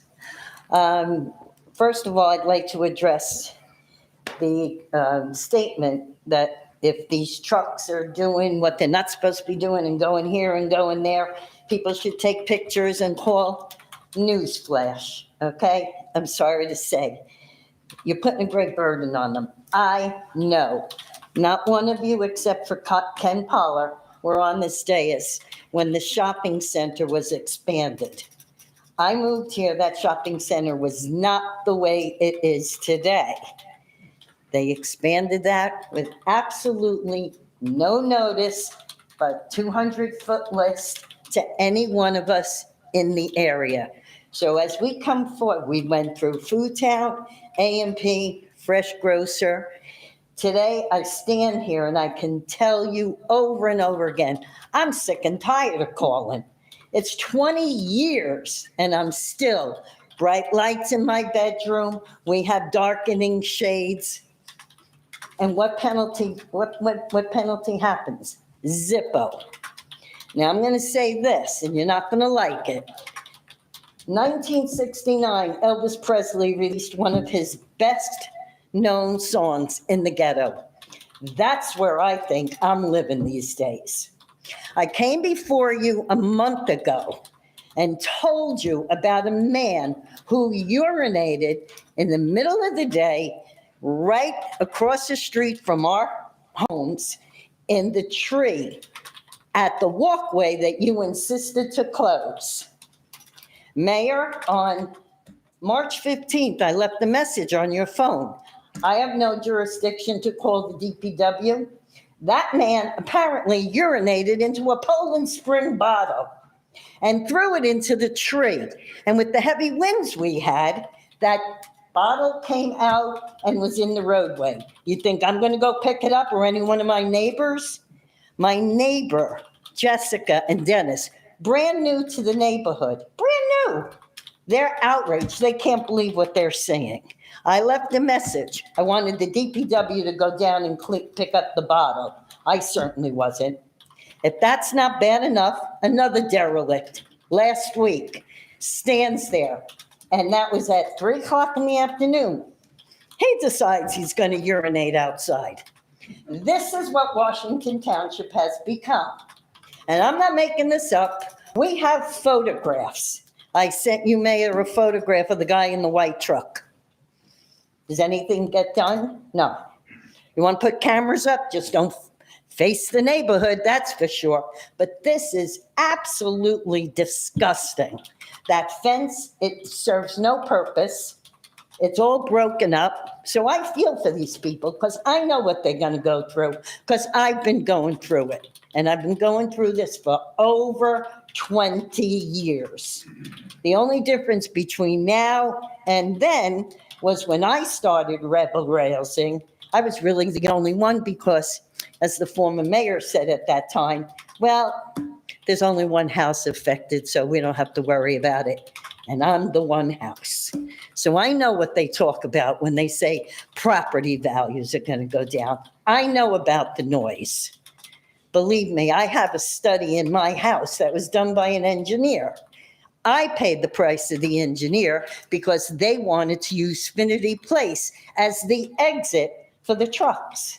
And I hired an engineer and said, you want to do that? This is what you're going to do. You're going to break up Finity Place, then known as Westgate. You're going to dig down 20 feet, and you're going to reconstruct the subsurface of the street because it cannot hold 18-wheelers. Newsflash. 1 minute left, Mrs. Lipnick. The gate went up, and then it became known as an emergency exit.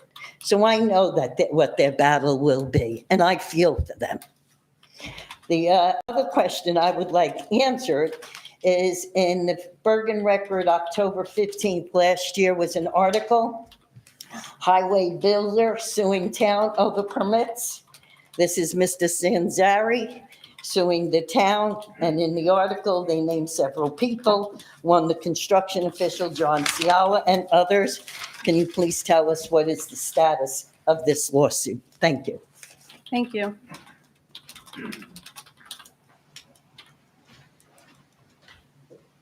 I just have a question, just for my own knowledge.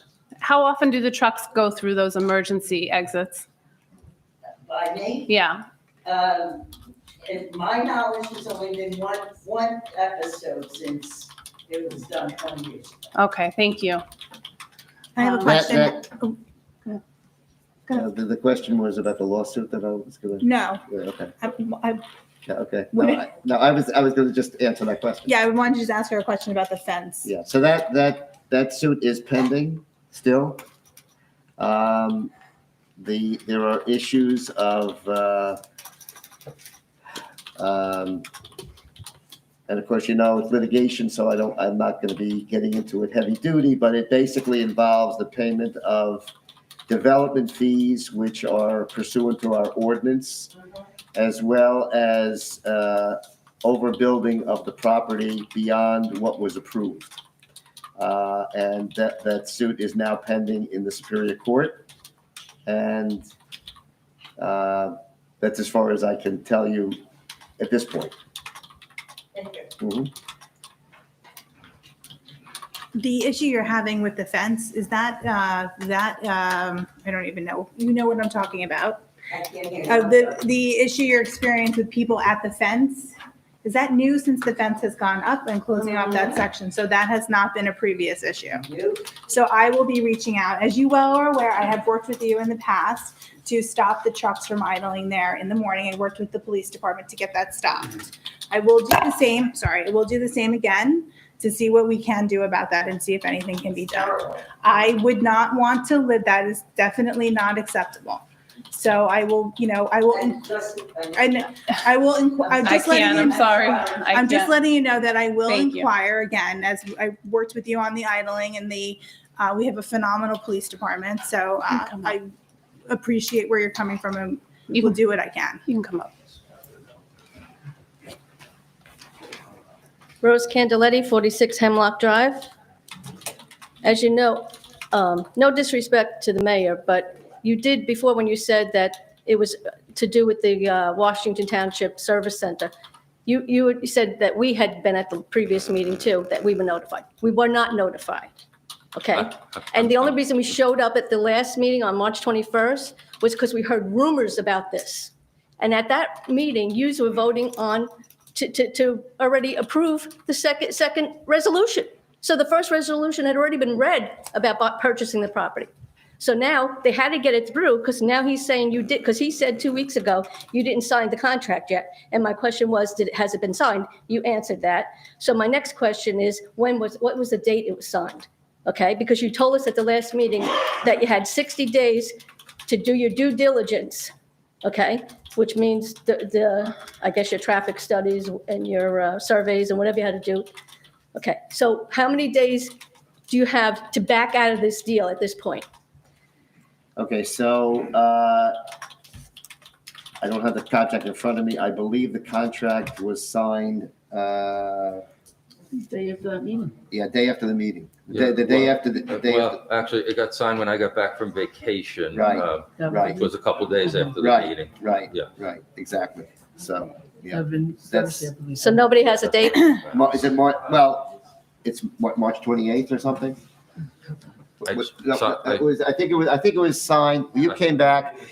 I'm gonna throw out March 28th. If I'm wrong, you can shoot me later on, but I'm believing it's March 28th because So according it was signed by the other side and then sent to me, and it was signed by the mayor and sent to them, and then it was agreed as to what day it was executed. So I'm gonna, Okay. Joe, you do want to shoot me or no?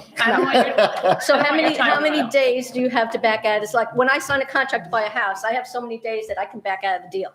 Yeah. So I'd like to Well- know how long you have to get out of this deal. Okay, so the due diligence period runs from the expiration of the estoppel period of the bond ordinance. In my terms. I'm gonna get to that. So the contract was signed, that's the date of the contract. The effective date of the contract would be 20 days after the publication of the adoption of the bond ordinance, which actually, I believe, puts it around April 14th. April 14th would be the start of the 60-day period. So you have 60 days from April 14th. It's a 60-day due diligence period. So I just have also a statement to make. You are pushing this through and rushing this through so fast. That's why you just didn't notify anybody, because you didn't want any of this, okay?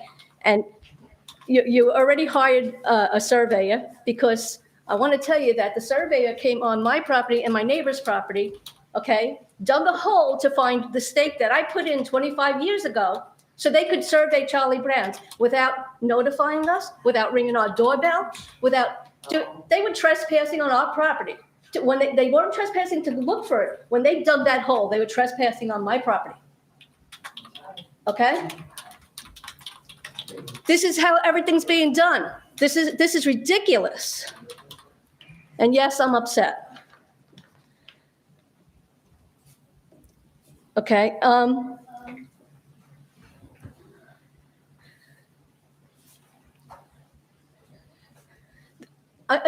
the town is currently renting and using property that's commercial, basically. It's a church, it's the Ortani Bank, or Valley Bank now, the backyard. What gave any of you the idea that putting this in a residential area in front of people's houses was a good idea?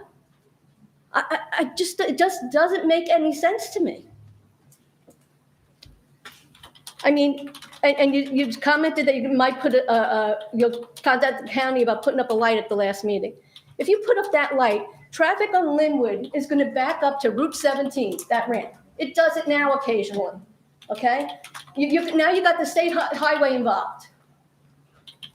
It just doesn't make any sense. I don't understand why you can't use a portion of the property that you just bought at the swim, or you're in process of buying at the swim club. Why you can't, it's 6 acres. You can't take an acre of that back by the parkway and put something like this there where it won't affect any residents if it's set back away from everybody. Not like it will affect us every day.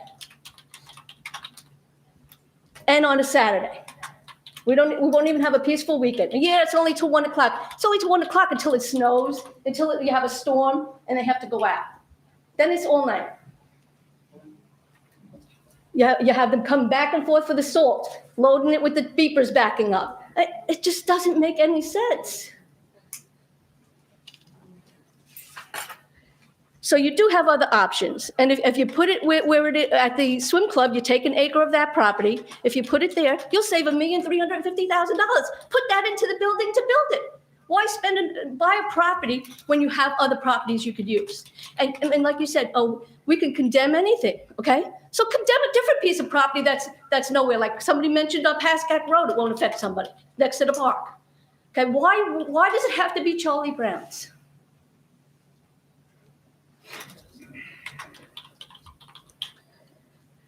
And I know you said the town could do whatever they want. Pretty much. I didn't say whatever They don't have to abide by the rules. I said they're not treated the same as a developer. They don't have to do any codes. Yes, I know. I just said that. 1 minute left. And okay, thank you. And the reason we heard that you're not putting it over in where the swim club is because you've had vehicles going back in there already for certain things for DPW, and you've had residents in the area complain to you. So you're dealing with them, and you're accommodating them not to put it there, but you're going to put it where we are and try to slip it through without us knowing. And it's just not right. I think you need to take some time to locate a better location for the DPW, okay? Especially when you have the power to condemn the property. You said you didn't condemn the property? You sent the owners, the sellers of that property, an email that said that if they didn't accommodate this sale, that you would take it by eminent domain, by condemnation. Okay, so don't use the word game that you didn't use it, you didn't do it, but you threatened it. Even the architect was saying that property, because it's a triangular designed property, he was having a difficult time doing his designs. Okay, and he's been working on designs because Time's up. I'm sorry. Oh my God. Council President, I just want to clarify one thing. So I will say, so I went back and watched a few of the meetings. So the mayor never said that anybody was notified about this. I just want to clarify that. I did go back because I had some questions too, but I know the Go back council. again. He didn't notify them. No, he didn't. That's what I said. So just to be clear, I'm saying that the mayor never said that you were notified. I went back and watched the meeting a couple of times to make sure because other residents had asked me the same question. And I did this on my own. I will say that the council, I have to go back and look at the date, did ask for letters to be sent out. And I know that I don't really know what happened, but I'm going to inquire about it. So I personally, sitting here, requested that the letters go out further than the 200 feet that's required, or that's the distance that's required. We requested out to, somebody's got to help me with it. The first is Edgewood, correct? Past, making a right onto Linwood going towards 17. The first is Edgewood, correct? Right, and then on the left side and then across the street. So I did actually personally make that statement that the letters should go out. I would like to know what happened, and that has to be, we have to inquire about that. I don't know what happened. But I do know at the meeting, I did request the letters should go out as soon as possible since the property is being explored. So I just want to clarify that. The mayor did not say that anybody was notified. But it is the council's responsibility to request the notification. It's not the mayor's responsibility. So if you look at it, but it does matter because that's how government is run. It does matter. So like when there's a lot you learn sitting here, that's one of the things that I learned, that it's not the mayor and the administration's responsibility to do that, it's the council's. So please keep that in mind. But it's us that didn't get the letter. But there wasn't a letter sent. That's what I'm saying to you. That's what I'm saying. All right, is there anyone else who would like to? Desiree, can I answer a question or Yes, two that please. came up? Yeah, thank you. Going to start with, I think, your last one first. To my knowledge, no DPW has entered the swim club facility, nor did we get any complaints about anything. So don't know where that information came from. I'm going to say right now, it's my belief that that truly did not happen. Regarding the swim club in general, we would have to take a lot of trees down there, which we're trying to be a tree-friendly town. We're losing a big part of our canopy. All right. If she's going to laugh, I'm done. You just don't want to. Not from the ground. We're not speaking from the seat. My life, a tree over the quality of my life. I mean, come on. Yeah. Okay. I feel bad for those who came to listen to facts, actually, but I'm not going to talk over you. Yeah. Okay, is there somebody else who would like to come up? I'm sorry, come on up to the,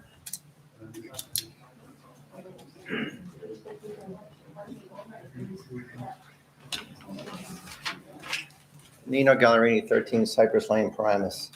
I want to thank this gentleman, basically, because he gave us a timeline tonight. 8 months from now is when our property values all go down, according to this gentleman. Thank you very much.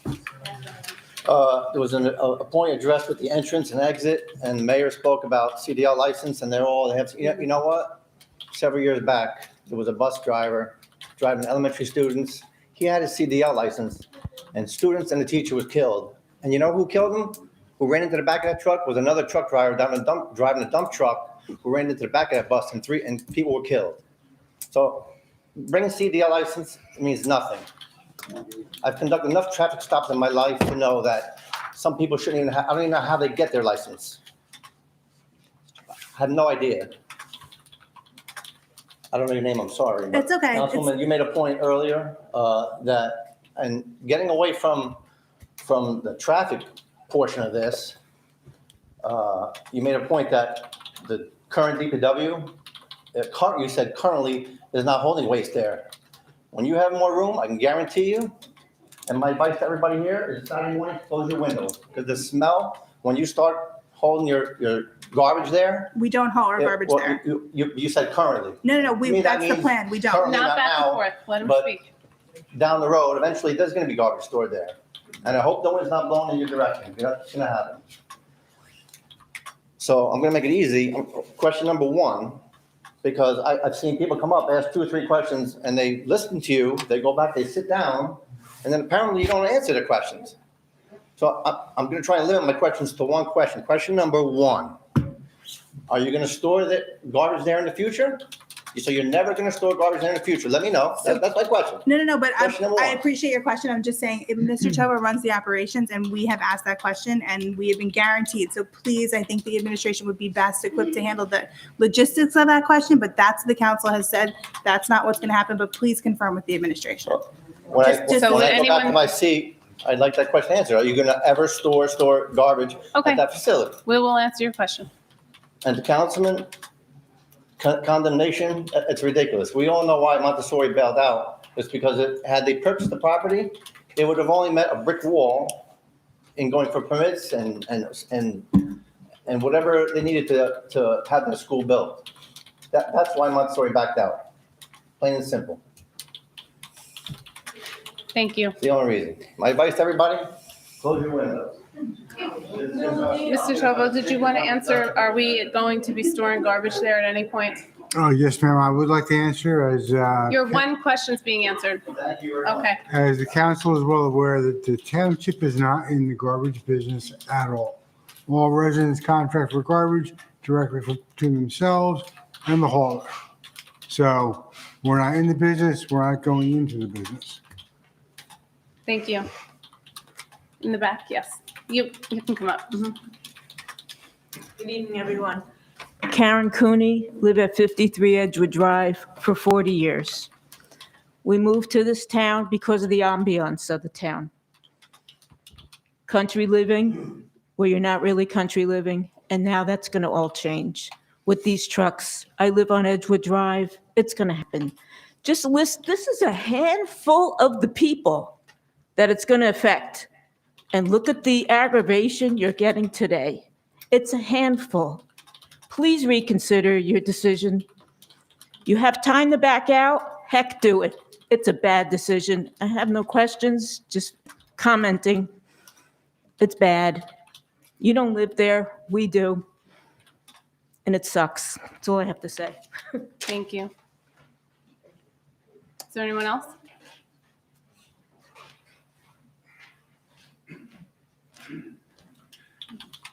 Joe Durso, 12 Viola Terrace. Hearing a lot of backlash tonight from people. I get it. I've been up there with you guys.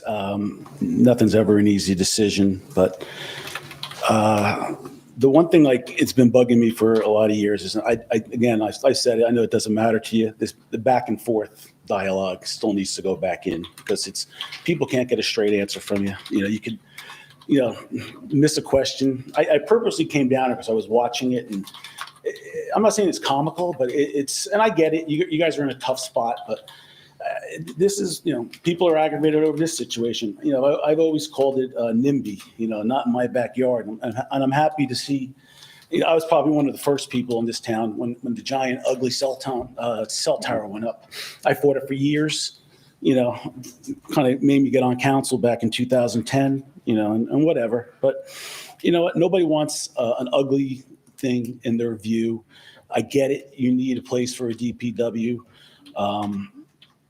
I've suggested this over the years. I'm sure you just turned deaf ears to it, and people here in Paramus probably don't know, and you'll tell me you can't do it.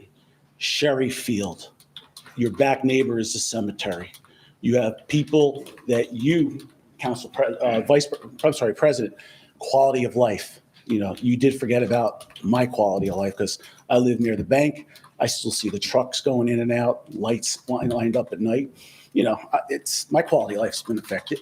But Sherry Field is an option. If you can back out of this deal, Mr. Attorney, because you and I went at it when you explained Montessori, it's right in letter. The Pascack Press, Yes. Oprah requested. You did threaten, or not threaten, condemnation. I did It's mention an it, ugly, yes. bullying word. Let him finish. And I get it. It's you can do it. You and I went through this back in 2010. We'll leave that silent for now. If anybody wants to, I'll tell them about condemnation and eminent domain. But Sherry Field is your option.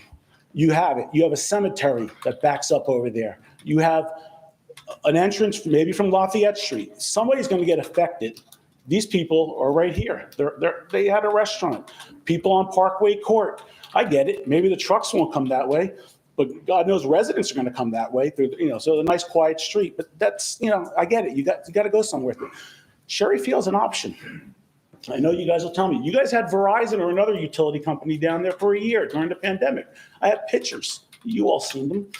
I mean, whether you rented that space, you had Port and John's down there. They were running a business or whatever because men had to store poles and everything down there. And I get it. It's quality of life. But it was there for well over a year or close to a year. I don't know whether the town made money on it or not, but I have pictures. I'll gladly share them with you again if you want them. They were there, and you were there for months. I mean, Sherry Field is probably the least controversy spot. I know you guys, the mayor, and you guys went down there to talk to the residents. Again, you brought up a little political comment before, and that's why I came down here about how, the board, the mayor's decision with the firehouse and all that stuff. But I mean, you know what? Everything's politics, and nobody wants a bad structure in their view. I mean, I have trucks sitting by my house right now. Hopefully it's temporary. God knows what's going to happen to that bank because surveys were done. It's an empty bank right now. It's probably a developer eventually that'll probably come through. I spoke to you about it one time. I asked you if you knew about it. You said you know nothing, which is fine. That's my concern. Hopefully my concern will, hopefully the bank will stay there. That's the Oratani Valley Bank. But your options, you can back out of this deal, is Sherry Field. I mean, it's by a cemetery. It's by an outskirts of town. I get it. You can't put stuff in the center of town, but think of it as an option. Maybe save the town some money because, you're spending a lot of money in this town and it's, it is what it is. Think about Sherry Field. One last thing, another reason why I came down here, secret meetings. 4 of you were seen together, and I know it. You know it. You have 1 minute. Good, that's all I need. All 4 of you were sitting in Ridgewood, other than Mr. Sears and Mr. Cassio. You guys aren't allowed to do that. That's violation of sunshine laws. So what were you discussing? You can tell the public.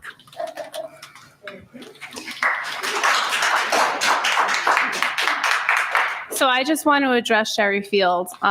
So what you're suggesting, just so I'm clear, is to put a DPW. Now, we all raised concerns about the safety of the children waiting on the corner for their school bus and all of that.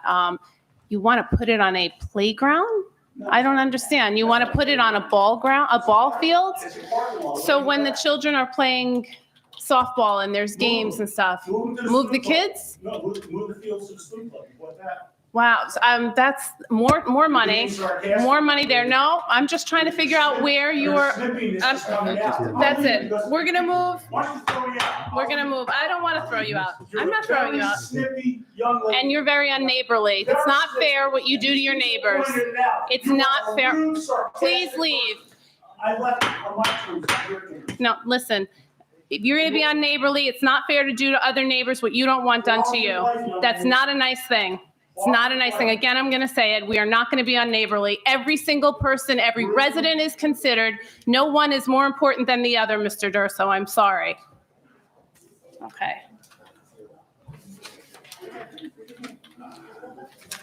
Desiree? Yes. Can I try once more? No, never mind. Yeah. Public's Want already. to recess? Want me to recess? Yeah. All right. Motion to close public meeting. Oh, wait. I'm sorry. One more. We're going to have one more. Go ahead, sir. Mark Candeletti, 46 Hemlock. Mhm. And you said you're going to start the project in 8 months? And 2 weeks ago, you said it wouldn't be before about a year. Are you trying to push it forward? I'll answer when you're done, sir. No, do you have just any other questions? He says he'll answer when you're done. No other. I just hope you don't do it. Thank you. Okay, go ahead. I'm sorry. Go ahead. My exact answer was 8 to 12 months, and I stand by that. 8 to 12 months. Okay. Motion to close public meeting. Wait. We have another. Okay, we're going to have to start limiting this to an hour. Go ahead. Good evening, Matthew. Good evening, Matthew DeShore, 62 Edgewood Drive. Just a couple of questions. Number one, Mr. Mayor and council, it wasn't a rumor about trucks going down Parkway Court to Edgewood Drive. My wife and I saw the Pascack Press roughly about a month ago, where it was mentioned about the possible purchase of this land. And the first things we said to each other is, since we've lived on the street for nearly 27 years, is that getting out of Charlie Brown's, like I mentioned a couple of weeks ago, was here. It's so much easier to make a right and go through these side streets. That was a big concern. So it wasn't a rumor started by any neighbors or anything. Just my wife and I were talking, and then eventually we talked with all other neighbors. We all came to the same conclusion. That's number one. Number two, Mrs. Feeney, Councilwoman Feeney, you mentioned about other councils in the past looked at other properties over the years, and for whatever reason, they found shortcomings with them, and they did not go through as a possible site. Not shortcoming, sorry. Let I'm him finish. paraphrasing. Go ahead. Okay, but basically that, for whatever issue, they decided not to go forward with those properties. I'll leave it at that. There had to be reasons for it, probably good reasons, I don't know. But here, I think there are a lot of good reasons why you should not be buying this property, going through with this DPW here. And the third thing I want to ask is that the racquetball club, which is going to be redeveloped into assisted living, I believe, is that correct? Okay, I don't understand why, if possible, that property, I know it's a large piece of property, but maybe a portion of that wasn't considered, or working out something where, okay, you're going to have assisted living. I don't even know the size of the property. I know it looks pretty large. I don't know the acreage of it, but maybe at that time we should have been looking at it as like a partial. Part of it, a good chunk of it would stay at assisted living, and maybe an acre and a half, whatever you need for a DPW would be used for the rest. So that's all I need to say. Thank you. Thank you. I'd just like to address the one, it wasn't shortcomings on the property. The sole reason that it wasn't voted upon was honestly financial. And I can tell you that there was quite a significant savings that would have been, especially one of the properties, which was the exact perfect size and access to a main road and had no residential residents on either side. That would have been a perfect place, but it was strictly voted down, in my opinion, because of money and because that the administration was proposing it. And it was a perfect location. I thought she was. Did you speak before? You didn't. Okay, come on up.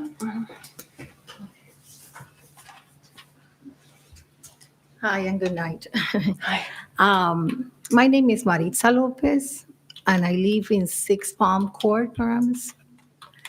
I'm not too sure, but I wanted to, I don't know if my language barrier doesn't let me understand something, but just to be clear, very simple.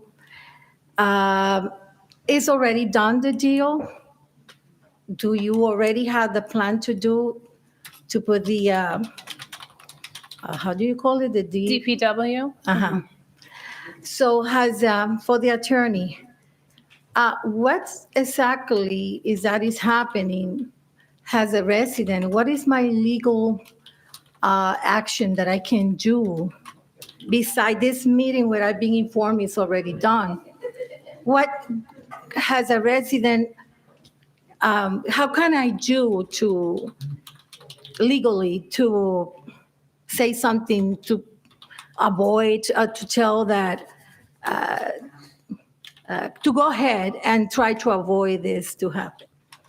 Well, the first thing I would tell you is you have to have a lawyer, or you should have a lawyer. And I'm sure you understand that I'm representing the town, so it would be impossible for me to start telling you what to do vis-a-vis the town. So if you- So the bottom line is that what you're doing today, tonight, everybody. Okay, go ahead. Yeah, I'm sorry. Oh, I'm That's sorry. okay. I'm sorry. I'm not supposed to go back and forth. Yes.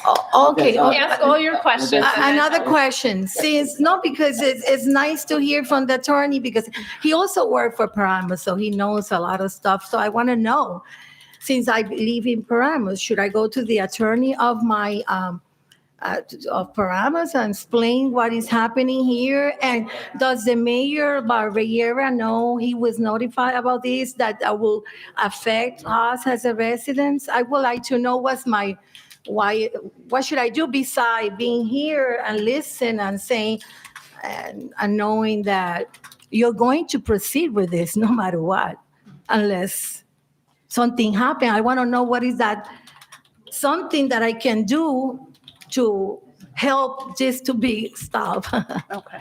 Thank you. Legally. Uh-huh. Yeah, if you have a seat, then thank you. Okay, so as I was trying to say before, I'm not allowed to actually start to counsel you as to what to do. It's a conflict of interest, so I wouldn't presume to do that. And all I can tell you is if you're aggrieved by what's happening, you can always get a lawyer and find out your rights. But I'm not the one to tell you what those are. I can only tell you what the township did, or what the township is doing, and the steps that it took. Just so I can't tell you what to do. I wouldn't presume to do that. I hope you understand. Is there any?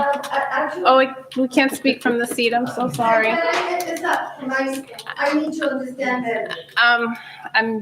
You can come up to clarify, but I'm really not supposed to do the back and forth because I'm not allowing anyone else to do it. So I'm learning something here. Very so you quickly. represent the town. The town. So who represent the residents? The town, the people who were elected here are your representatives. in Washington In Township. Washington Township, She's from Paramus. not Paramus. No, I understand. Yeah, Paramus.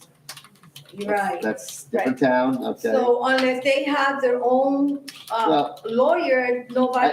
Again, look, it's foolish for me to tell you the difference between municipal lawyers, private lawyers, what you should be doing, who you should be consulting. I really cannot tell you. It's not appropriate for me to do that. Thank you. Okay? Yeah, okay. Okay. Was there anyone else who had their hand up? You can come up. Did you come up before? You didn't come up. Okay, you can come on up.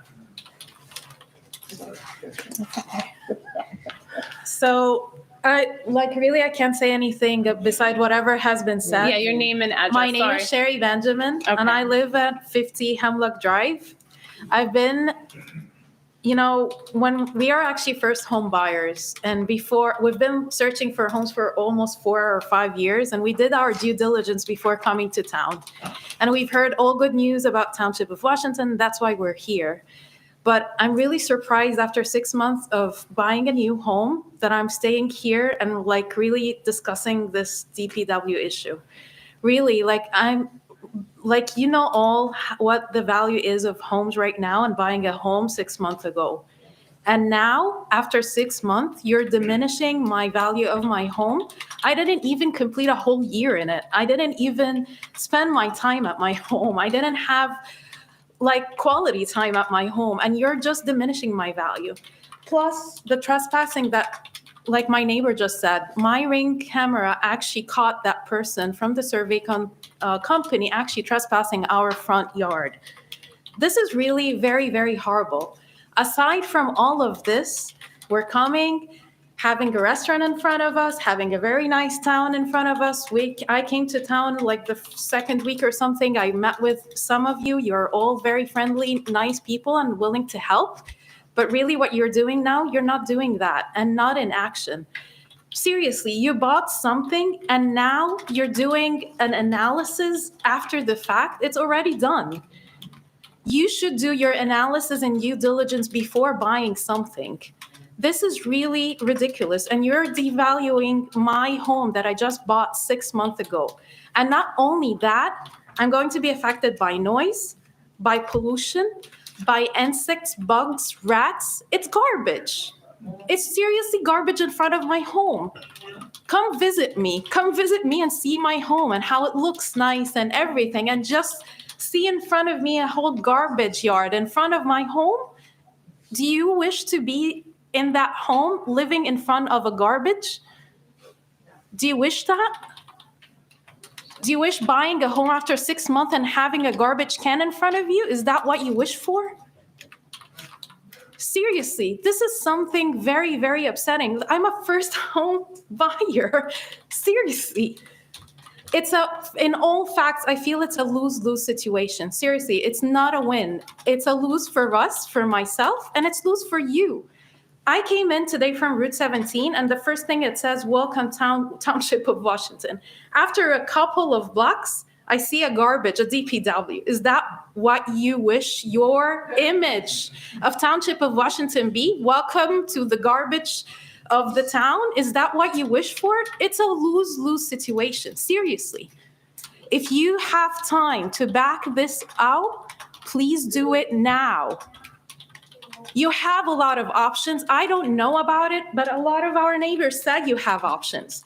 You said you have options, and because of finances, I'm sorry, you get a lot of taxes from us. You are a town that gets a lot of taxes from us. It's not about finances. Really, it's not about finances. You can do all your allocation, all your adjustments, or your accounting, and you do all your calculation, but not in front of us. Because it's a small dead-end street with like nine houses, you're affecting us, not anyone else. Why in a residential area? This is really, I'm really sorry to say, but like, again, this is my first time to attend such a thing, but I'm really, really sad to attend such a thing in front of you all. And being a first home buyer, and just like after 6 months, you're going to tell me a DPW is going to be in front of your home. I'm really sorry. Thank you. Is there anyone else? I'd just like to respond back to the resident, please.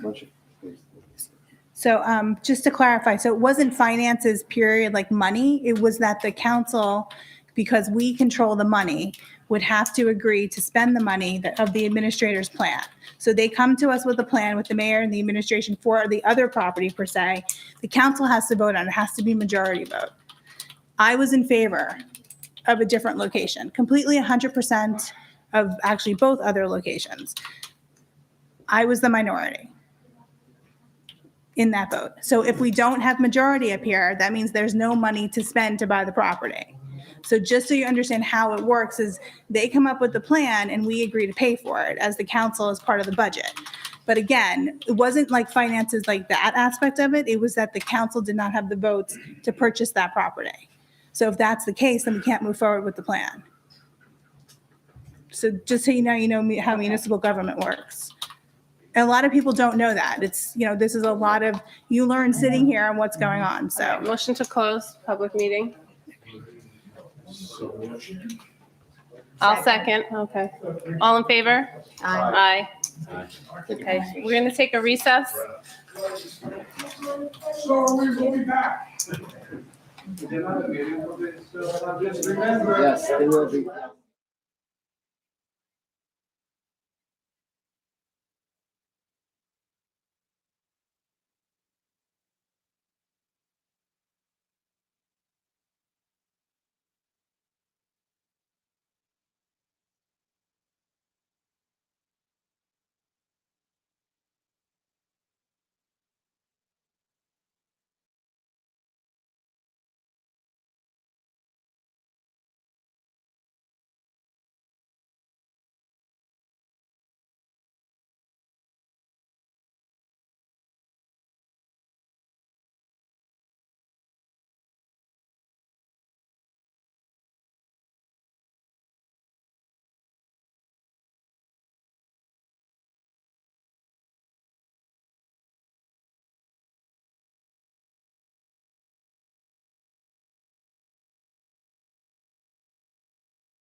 Okay.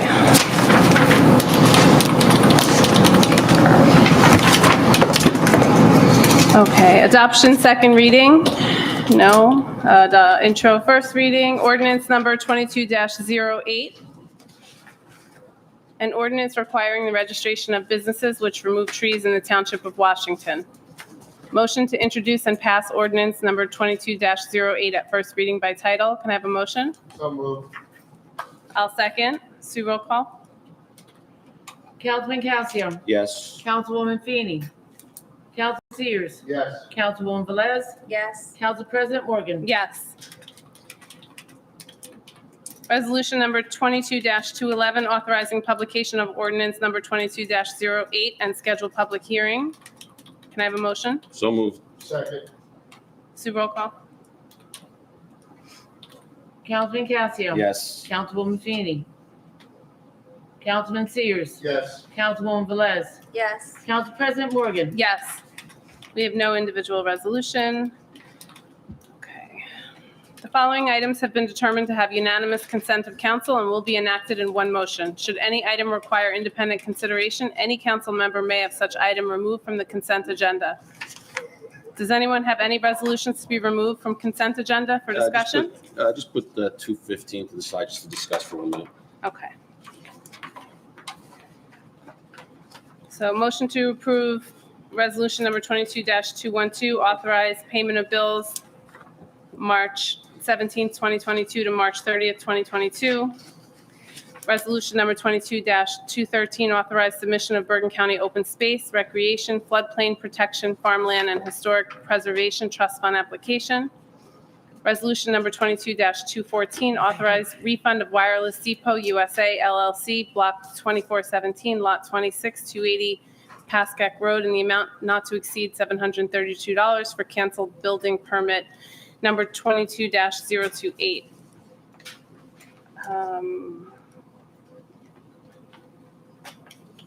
Okay, motion to approve. So moved. Second. All in favor? Aye. Aye. Okay, resolution number 22-215. Yeah, I just want to let, Motion? oh, so moved. Yeah, okay, a discussion. I'm going to vote for it, but I don't know if the public knows what that is. That there's energy taxes that are paid that aren't going back to the municipality. And I think it's about time that Trenton sends us the money that we so rightly deserve from fuel and energy. And that's all I have to say. So I'll make a motion to pass that resolution. I'll second. Okay, roll call. Councilman Calcium. Yes. Councilwoman Feeney. Yes. Councilman Sears. Yes. Councilwoman Velez. Yes. Council President Morgan. Yes. I am going to motion to suspend conference agenda due to the time and that we have to go into closed session. Okay, Which is going to be considerably long tonight. okay, so it's going to be a very long one. Can I have a second? So moved. Excuse me. I'm sorry. You're going to put up the budget? Oh, no, actually, I need to do that one. We're going to suspend everything. Can I suspend everything but that? Ask Ken that. Can I suspend everything but that? Or do we have to go through that? You can come back. I don't want to rush through, Budget discussion, okay, so. thank let's you, make a Mr. motion Mayor, to- for that. Make a motion to suspend the agenda with respect to the sign ordinance. How about accept the budget item? Yeah, and with respect to the cleanup of the brook. So, I'll motion for that. okay. Second. Okay, roll call? Hold on 1 second. I'm sorry, I'm trying to keep up with you guys. Councilman Calcium. Yes. Councilwoman Feeney. Yes. Councilman Sears. Yes. Councilwoman Velez. Yes. Council President Morgan. Yes, thank you guys for being considerate of that. Okay, so we're gonna, hold on a second. Are we going into closed or are we going to do budget first? No, we have to do the budget. Oh, I thought you were gonna say something. No. Okay, so 2022 budget. So on page 43, I think it started. So these were some questions we had tabled for you, Mr. Tovo. Yes, ma'am, I understand that. What page do you want, Council President? 43. Thank you. 40, yeah, 43.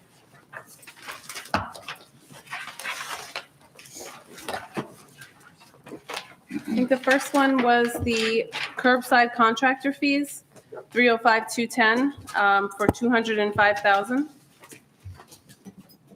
Oh, yes, ma'am, just to clarify, about 170,000 of that is the contract for the curbside pickup, and the balance is for the additional tipping fees we have to pay because of our basic loss on recyclables. We're paying to have them taken away and disposed of. That runs anywhere between $1,000 and $2,500 a month. That's called tipping fees? Yes, You ma'am. said? Okay. Nice tip. Yeah. Okay, is there any discussion on that?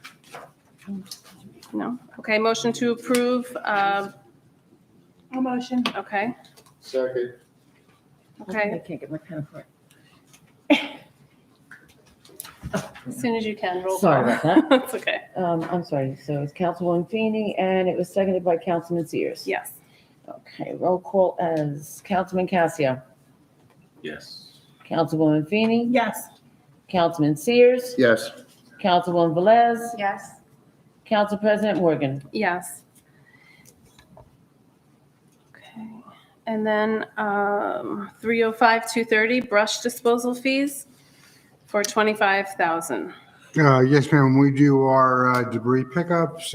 We dispose of that brush to the same vendor for a different billing schedule than our leaves. So historically, this is the amount that we have allocated here. We actually did bring it down a couple years ago because now we can chip some of the things, the limbs that we normally would have to truck away. We now can chip and store at Sherry Field. So as we monitor this closer, hopefully we can bring that number down even more so. You think we need, though, the extra 7,000? Is the administration confirming the 25,000 request? That's how I recall it. I'm not on that page right now. It's 25,000. Last year, it was 25,000, but once it was 17, the spend was 17, and the year before that, 19. The year before that was 28. Yeah, and again, the 28 would predate having a chipper. I can live with a reduction to 22 and see where we go from there. I'll motion for the 22. Yeah. I'll make a motion for 22. Second. Okay, Sue, roll call. Councilman Casio, Yes. Councilwoman Feeney, Yes. Councilman Sears, Yes. Councilwoman Velez, Yes. Council President Morgan. Yes. And then 455-200, we were missing for the BCUA. What page? I think this is still, 100,000 that was missing. It's not really old, it's in the new. It's on page 56. oh yeah, I'm sorry, I didn't write that page number down. 50. Is it 455-200? Did you say 56? Yeah, I don't think No, it's it's not 58. It's not 56. Hold on. 56. Even 58. 58, Right, 58. What's at the very end? You found it? Yeah. No, no. I'm saying it's that- no, It's at page 58. We don't have it on here because it's in the audit trail, but not in the, But you have a new So- page 58. You got. new Oh, page- yeah. No, those new pages. Yes. okay, Got it. the ones you just left us. No, Oh, the okay. new page. Oh, I see, I see. There was an Edmunds issue, right, Mr. Chova? I'm sorry, man, I couldn't hear you. There was an Edmunds issue, correct? That is correct. I apologize. During every different version of the budget, this number for BCUA was contained in it. And we did our last changeover from Excel back to the admin software. This number did not show. We didn't realize it until we got to this portion of the budget. Was it included in the total line in the budget, or is it additional? It would not have been, could not Okay, have so been. you're adding 800,000 to the original? I'm Correct. sorry, I wasn't finished. So With that mistake, are you going to be providing us new totals then overall? Well, you see that I ran this report all the way to the final page, which does show the new total. Okay. Where is it on this page? It's not on the page. It's not on that page. It's missing. I noticed it when we were at the last No, budget I know meeting. that, but it's the new thing you just gave us. It's on the new page 58. It's at the very bottom. 1, 2, 3, 4 down on the new page. Okay. 4 lines down. Okay, I see it, okay.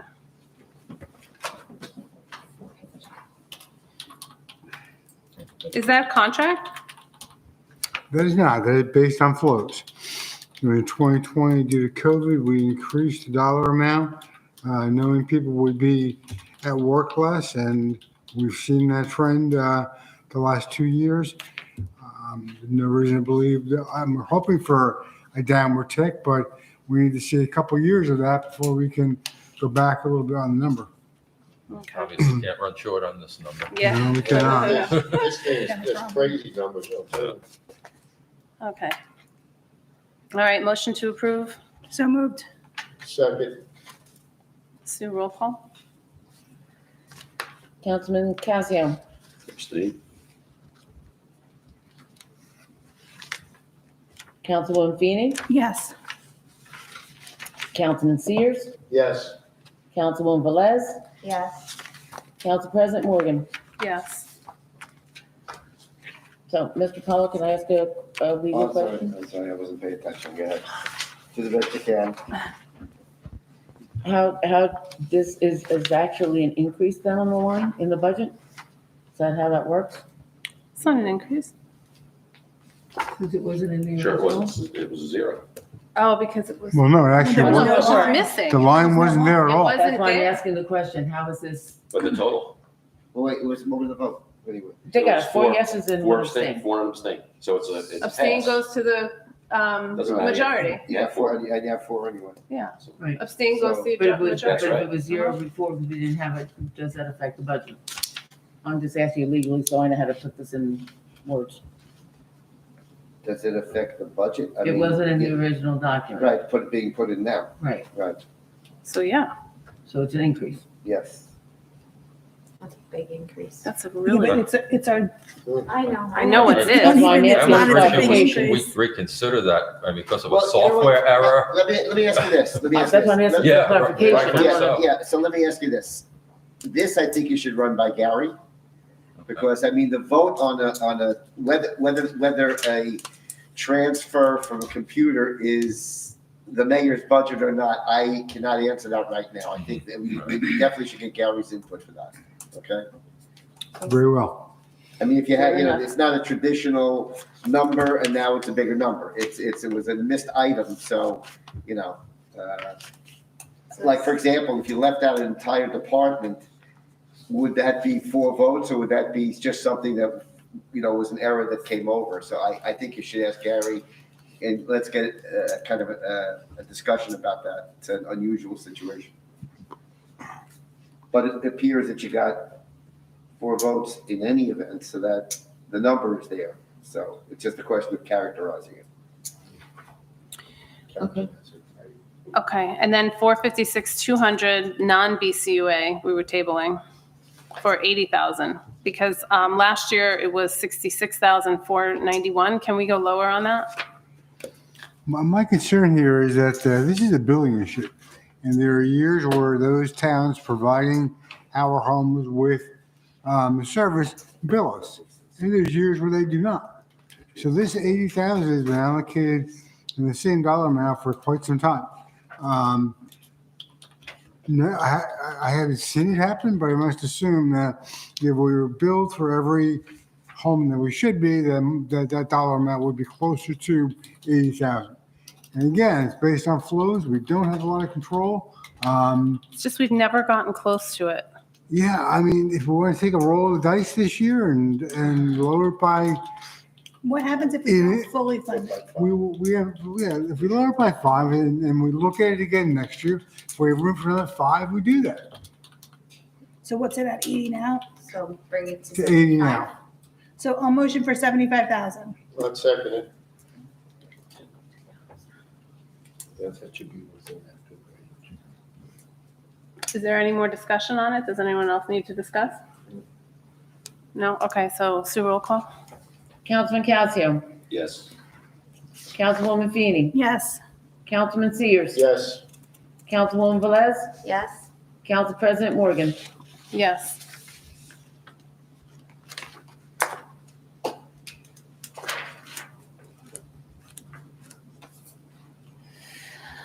All right. And then page 59, we tabled the DCRP pension.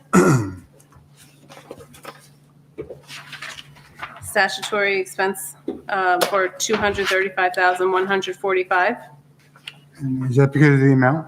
Oh, no, I think it was actually the one below it. No, it's No, the next one. it's the next one, sorry. It was the DCRP pension, yeah. The 471001 for $8,000. We tabled it because the amount, yeah. Again, if you look at all the prior years, there's numbers all over the place because it's based on any part-time employee working or making in excess of $5,000 during the course of the year. So we have seasonal or part-timers that hit that mark, DCRP kicks in. If they fall under that number, DCRP does not kick in. So you don't know where it's going to end up. Correct. Now, we have been using seasonals more. So I expect the number to continue to be on the higher side, but we just don't know. Make a motion to keep the 8,000. I'll second. Was there any more discussion though necessary before the motion? Is it possible to go a little lower? Well, again, you look at our pension lines, all the other ones are invoiced exact dollar amounts. So we run short on this pension line. There's no other place in an appropriate category to take it from. So that means no. The recommendation is no. Well, you can't fool Desiree, can you? I was hoping there was still a little wiggle room. All right. All right, so it was Councilman Sears I don't like the answer no. Yes. and Councilwoman Feeney. Yes. Let you second. Yes. Okay. Okay, roll call. Councilman Casio, Yes. Councilwoman Feeney, Yes. Councilman Sears, Yes. Councilwoman Velez, Yes. Councilwoman Morgan, Yes. President Morgan. Okay, page 62.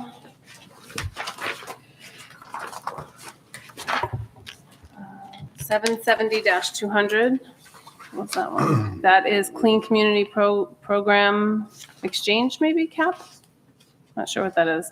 It's actually excluded from CAP. And Oh, excluded from CAP, okay. I can't give you a detailed explanation as to why this number reads what it is. Uh-huh. This is an LVH calculation they do. They do the preliminary AFS. So this is a number I was instructed by LVH to insert here. Okay, we've never had this line before, or, I mean, Yeah, it's based on the new monies we've had come in, so we need to put this entry in here as an offset.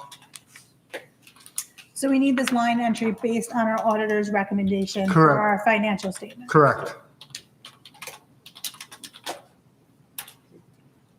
Board recommends it tonight. I'm going to motion for the 28,000. Tom, do you want a motion? I'll second.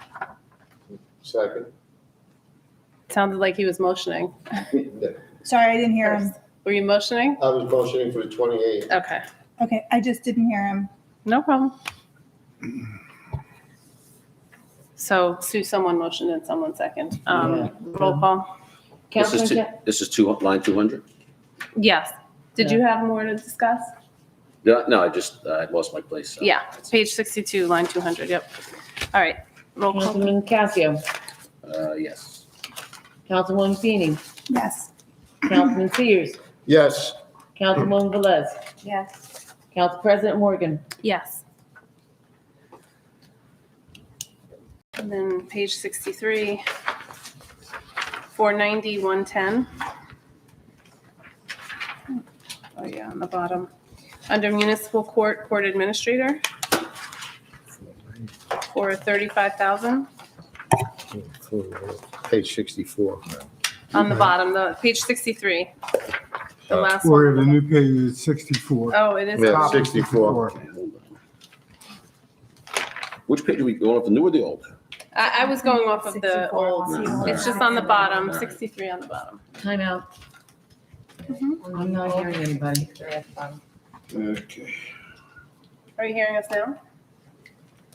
No. Do you need Ricky? Somebody keep talking for a minute, please. I'm sorry. Test 1, 2, 3, 4.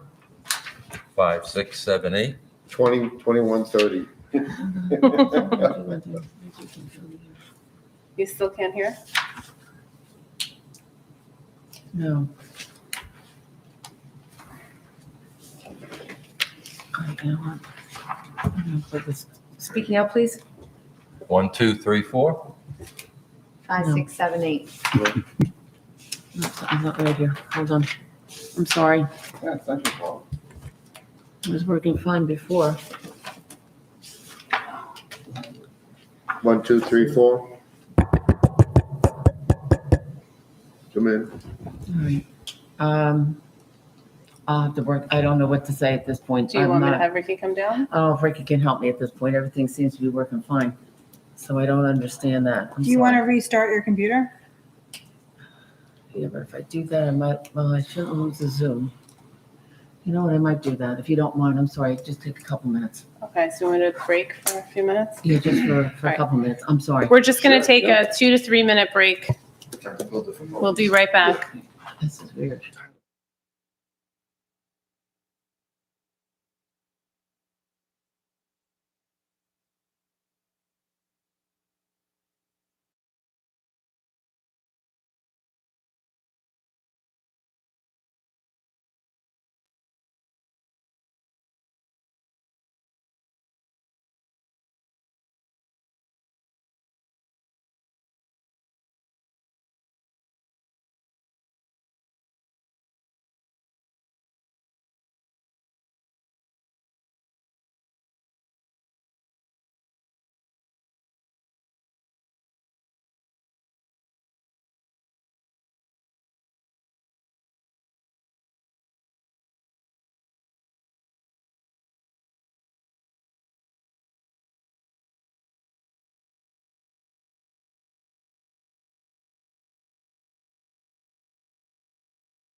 We're going to continue, no worries. We're going to continue page 63, 490, 110.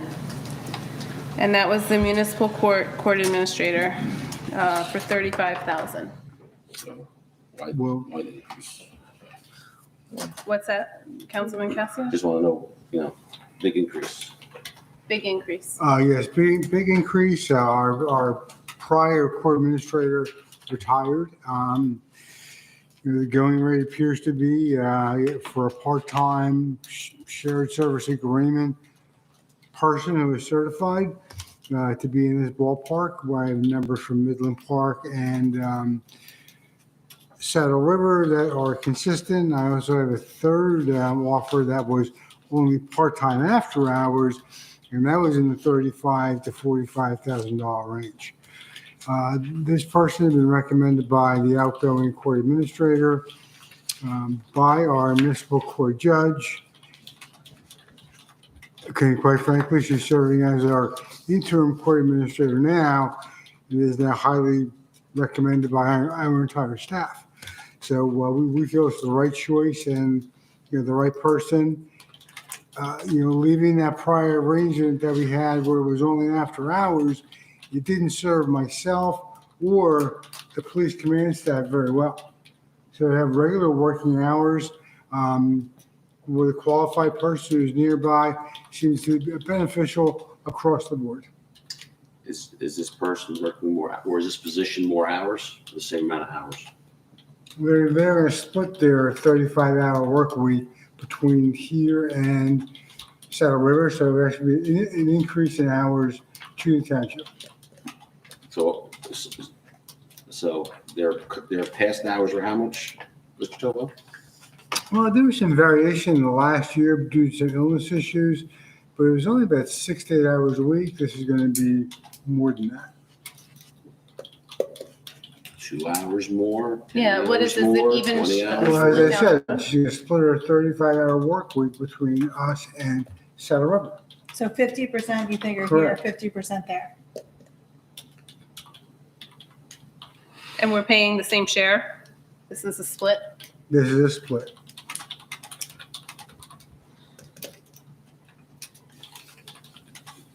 Is 35 hours typical? Well, there was a time when that was typical, but as courts have gone to fewer and fewer trial scenarios and more is done via plea bargain, they do have some free time. So for both Saddle River and Township of Washington, it makes sense to share the same person, still maintain somebody with all the credentials and, a high quality performer. So I think it really, we had a great person before, but those opportunities have changed over time. Makes sense. No, I was just thinking the 35 hours, typical work week is 40 hours. So she's getting 70,000 or whoever this person is, 70,000 for a 35-hour week. 35 hours typical in government. That's what I was asking. Yeah. That's what I meant when I said 35 it's is a typical. in the government. 40 hours is Secular? never typical in government. Okay. So we anticipate this person's going to be working in the township for 18 hours a week. Is that correct? Well, we more than anticipate that. That's part of the agreement. Okay, so going from 6 to 8 hours to 18 hours. I'm sorry, from what? 6 to 8 hours, you said the former person was here? Is that correct? 6 to 8 hours, yes, she was, correct. Okay. And now 17. And now 18, right?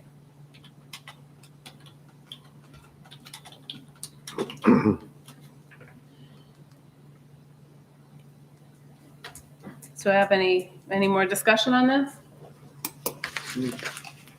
Okay, can I have a motion? So move. Second, Sue, roll call? Councilman Cassio, No. Councilwoman Feeney, yes. Councilman Sears, Yes. Councilwoman Velez, Yes. Council President Morgan. Yes. Mr. Chavo, what happens if we don't have a court administrator? That's a great question. Right now, we have an interim. They're very limited in what they can actually do as far as reporting to the state or to the county. They've given us a little bit of flexibility, but a very tight leash on getting this resolved.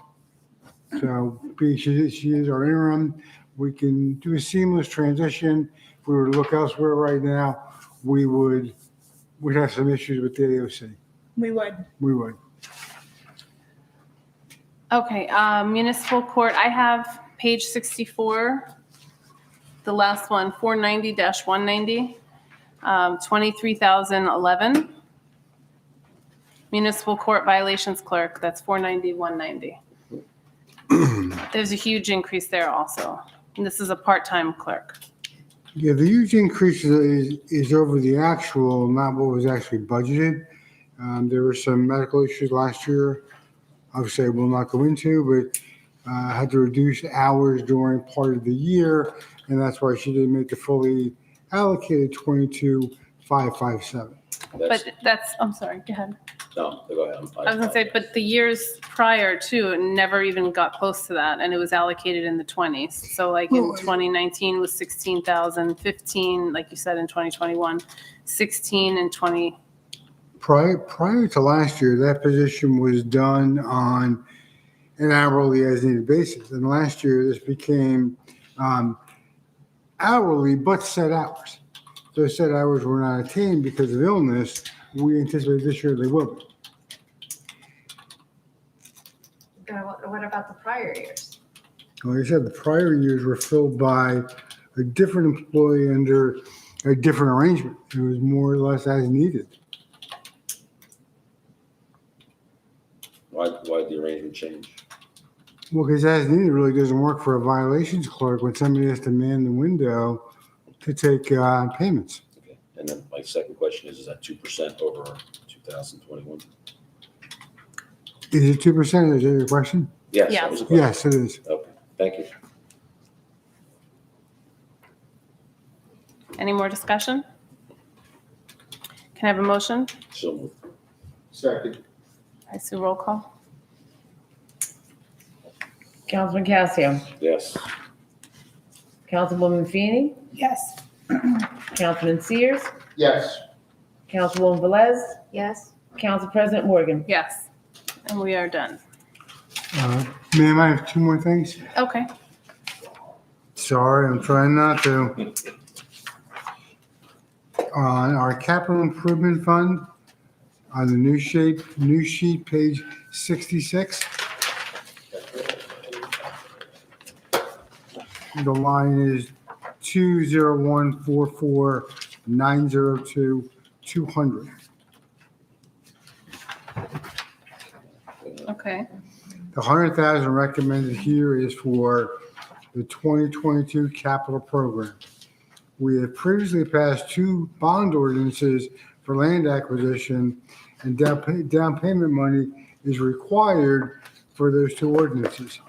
The additional amount that should be here is $107,100. So the new total should be $207,100. And I apologize for the miscommunication between the mayor and I last week, but 207, 100, 207,100. under the capital improvement fund. Yes, ma'am. I'm sorry, where? Middle of the page, page 66 on the new. It says cap IMP fund. 902-200. So can you just explain what this is, what this capital improvement fund line actually is for? Well, the original 100,000 was to fund new programs in the 2022 capital. The additional 107,100 is down payment money for the two land acquisitions we've done this year.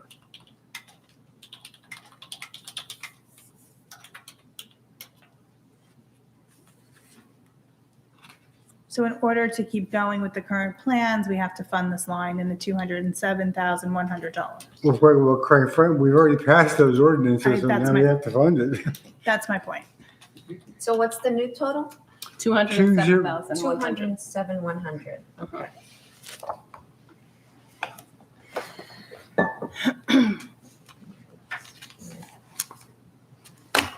It's like my grocery bill. Just keep going up and up and up. I know. Eat less.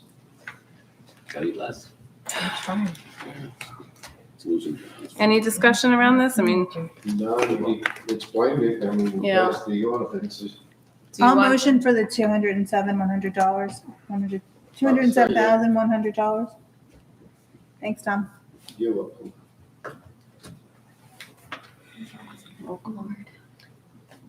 Councilman Casio, No. Councilwoman Feeney, Yes. Councilman Sears, Yes. Councilwoman Velez, Yes. Council President Morgan. yes. And what was the second thing, Mr. Kobo? Yeah, Madam President, if we can flip to the final tab in the book, which is marked trust.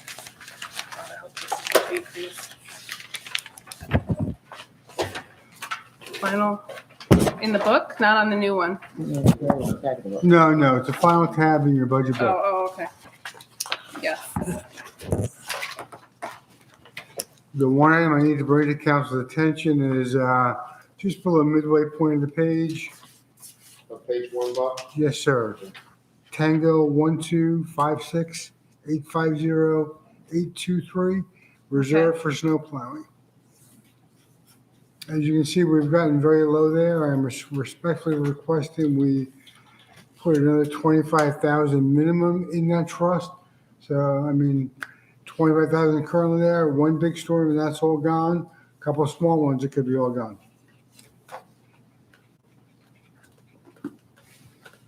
And that's a 25,000 increase? Is that correct? Please keep my vote. If we do 25, probably have to ask for more money next year. But I'm sensitive to where we are, so we take it one step at a time.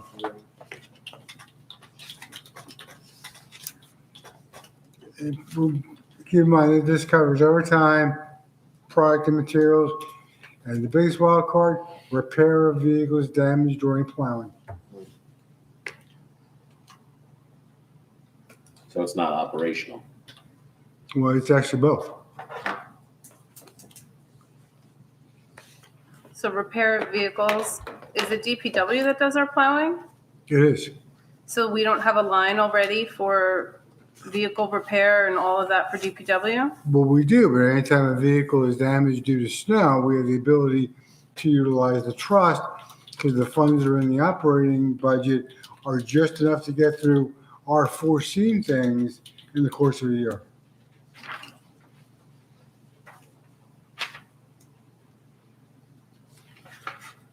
And repairs to damage during snow plowing will easily run at $5,000 or more.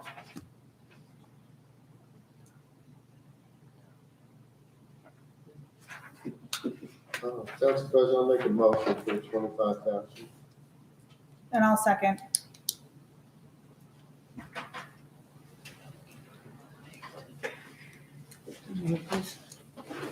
I'm sorry. Okay. Bob, this line carries over to the following years if we don't use it, correct? Yeah, we don't spend it. It stays there until we do. Okay.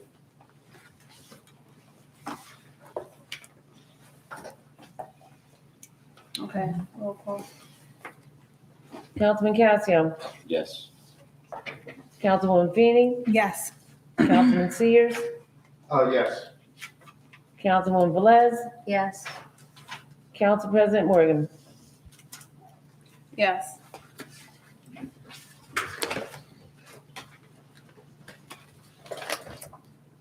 Just want to thank the council for your consideration and speedy fashion in which we got through this. Thank you. Thank you. Madam President, can I ask a question? Sure. Only ask Mr. Tobin, when is the auditor going to come in for last year and get the audit report? And when are we doing the financial impact with the, our auditor? I couldn't hear the last part of your question. The financial impact statement, when are we going to get that one? That's currently been done. It should have been done late today, so I should have that tomorrow. Okay. And then from there, they'll schedule the audit. And of the schedule, last year's audit because last year's audit isn't done, right, from 2020? No, sir, it's not. Okay, and when do we anticipate that? As soon as I have the AFS done, they'll have a better idea how much time they need to come in. So by week's end, I should have a ballpark. Okay, thank you. Okay, so then we're gonna.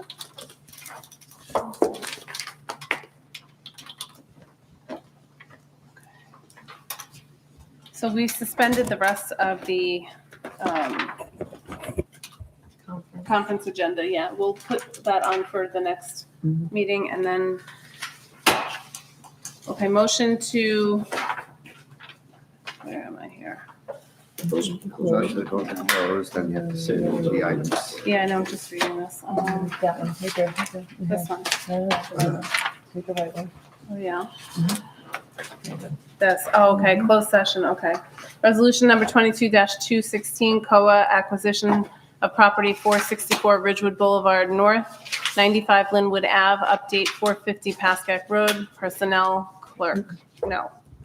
All right. We'd like to remove the Yeah. personnel clerk. Oh, I'm sorry, I didn't hear Yeah, it. I was just gonna say we're removing that. Yeah, that item has been resolved. Yes, okay. Motion to enter into closed session. So moved. I'll second. All in favor? Aye. Aye. Council will not convene to the public after. And we're, okay, adjourned from the open. The next meeting date? The next meeting of the Township Council will be on Monday, April 18th, beginning at 7:30.